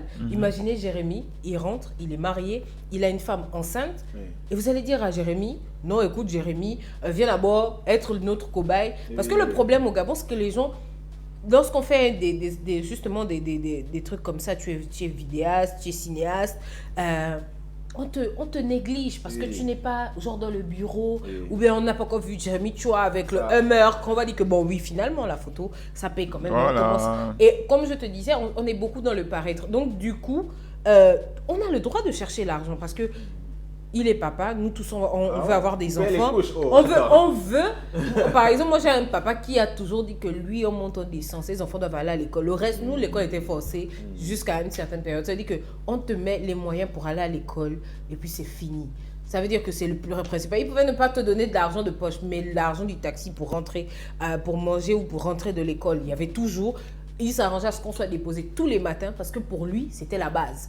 Mais le problème, c'est que on ne fait pas tous ces efforts aussi pour rien. Écoutez, on vous parle là pendant 1 heure, on paye une connexion Internet, Jérémy se déplace de chez lui, il paye son carburant, Horacio prend le taxi, on achète à boire, à grignoter. Tout ça là, les gens ont le droit de demander l'argent. Le problème, c'est que ce n'est pas en dévalorisant le travail de quelqu'un que tu vas lui dire non, ne pense pas d'abord à l'argent. De base, on veut vivre de ce qu'on fait, même quand il y a la passion. Le problème, c'est qu'au Gabon, comme tu dis, les c'est que en réalité, on n'est pas dans une atmosphère où vous pouvez être passionné, on est dans une atmosphère où... Il faut survivre. Il y a une de mes tantes, mais j'ai senti la nonchalance, tu vois. Tu as senti quand quelqu'un te parle genre de ce que tu fais, mais d'une manière légère, comme pour dire que... Elle m'a demandé, tu es toujours à ton propre compte. Et du coup, moi, je dis oui. Mais c'est toujours en mode, tu es toujours dans ton amusement que tu fais là. Ça sonnait comme ça. Peut-être que ce n'était pas intentionnel de son côté, mais ça sonnait comme ça. Et donc, du coup, tu imagines un plus jeune. Tu imagines, par exemple, moi, j'ai des petits frères, ils ont à peine 11 ans.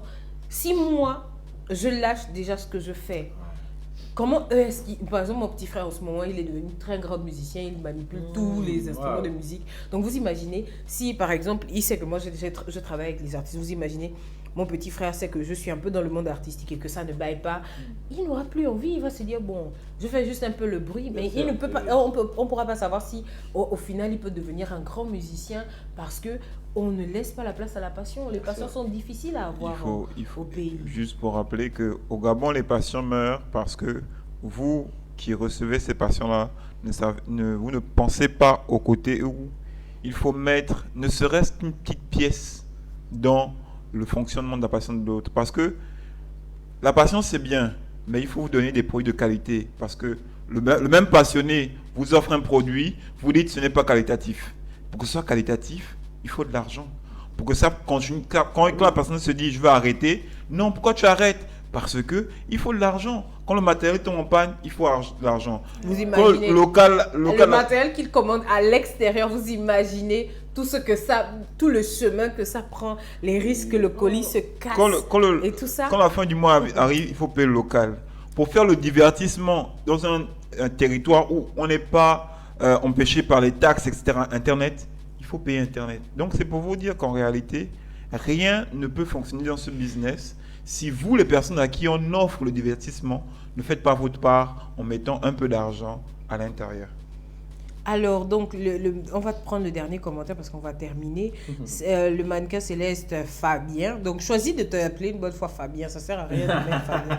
Entre parenthèses, c'est un peu bizarre. Donc, c'est la mentalité qu'a Jérémy qui le propulsera au sommet. Reste humble, frère. En Afrique, il paraît que l'humilité, c'est juste quand tu n'as pas l'argent. On dit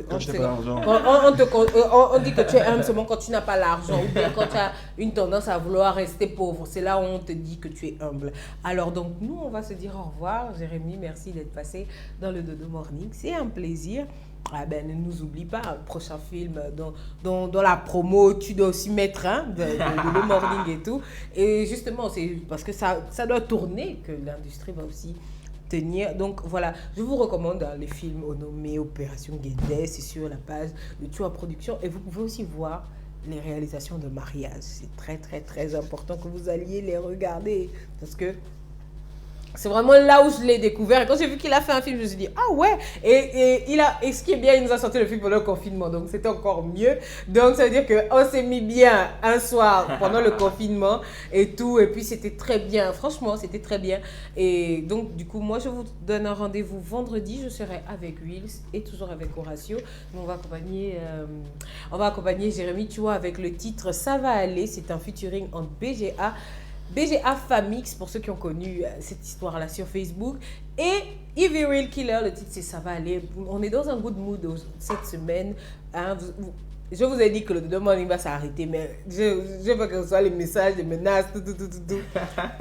Et puis Jérémy est venu nous communiquer un bon mood. Donc je crois qu'on va essayer de persévérer un peu plus. Donc on vous souhaite...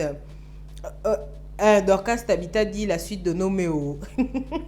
L'argent, non. L'argent de ça. De ça, non. Tout le monde me dit, mais j'ai fait quoi, les gars. Il faut commencer à partager le film comme ça. Même sa monétisation sur sa chaîne va commencer à s'activer. Il va quand même avoir l'argent pour ça. Il faut partager le film et tout. Les moyens, tout ça là. Les couches, les gars. Alors, voilà. Donc, Farel a dit que tu es un nouvel abonné, Jérémy. Donc, nous, on vous souhaite un bon mercredi. Bon mercredi, chiradi. L'heure de sortie du coronavirus, c'est toujours 18h. Et puis voilà, on vous souhaite un bon mercredi avec votre famille, les enfants et tout ça. Et nous, on se retrouve vendredi à 9h pour le débrief de Wills. Et on va justement aborder, on va encore bien déchirer le sujet là. Vous savez que Wills et Horace sur le sujet, ils vont commettre toutes les émotions. Donc du coup, moi je vous souhaite... Ça a pété.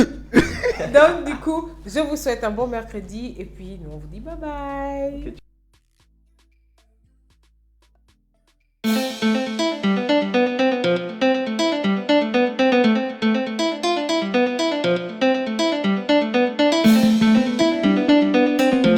Sam Kid a fait la prod, yeah. Ah yeah. Ah yeah. C'est l'histoire d'une sœur. Les gars ont brisé son cœur.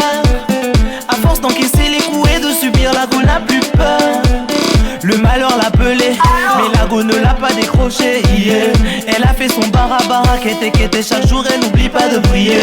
Elle a une fille en bas âge que le père n'a pas su assumer. Pour l'élever, se couche tard, pas de vacances pour elle, fait charbonner. Pas la même vie que les autres, mais y a pas de quoi s'affoler. Chenille deviendra papy, on finira par s'envoler. Et Dieu n'oublie pas ses enfants, et tes sacrifices seront payants. Et tant qu'il y a vie, à espoir, mon ami, sois juste persévérant. Et aujourd'hui, madame est directrice, sa fille déléguée de son unique. Tous ces projets-là ont marché, car elle écoutait quand on lui disait ça va aller. Ah, ça va aller.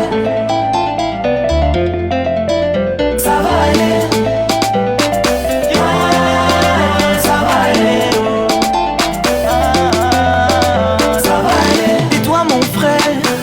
Qui a du mal à payer ton loyer, ton manque d'argent attire les ennuis et repousse ceux qui hier te côtoyaient. Aujourd'hui t'appelles mon gosse soyez.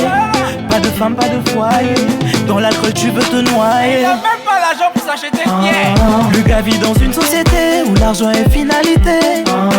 Jalousie, infidélité, sans oublier rivalité. Charlie connaît pas la vie de luxe, il connaît pas la vie de Choco. Sans thune trouver l'amour aujourd'hui c'est plus dur que gagner au loto. Et Dieu n'oublie pas ses enfants et tes sacrifices seront payants. Et tant qu'il y a vie à espoir, mon ami, sois juste persévérant. Et aujourd'hui monsieur est millionnaire, il a bel et bien gagné au loto. Tous ces projets là ont marché car il écoutait qu'on lui disait ça va aller.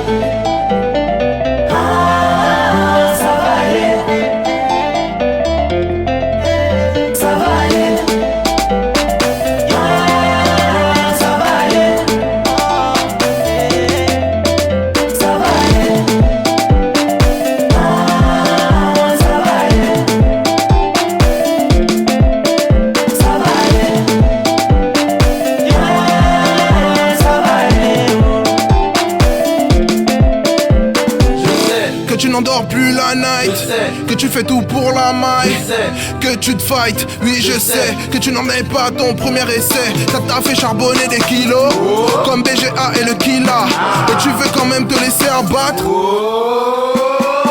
Tombant dans leur kungoulou kungoulou, mais vont se noyer dans leur tchouboulou.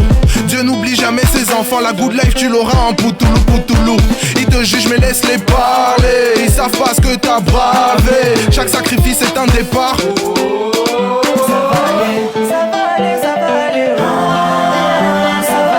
Ne laisse personne te décourager. Ça va aller. Ça va aller.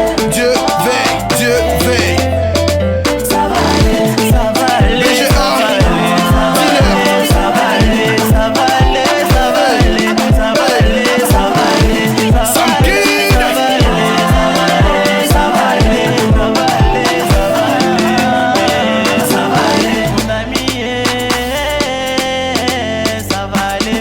Libreville, voilà, ça va aller, Dakar, Babi, ça va aller, Cotonou, Casa, ça va aller, Rabat, South Africa, Africa.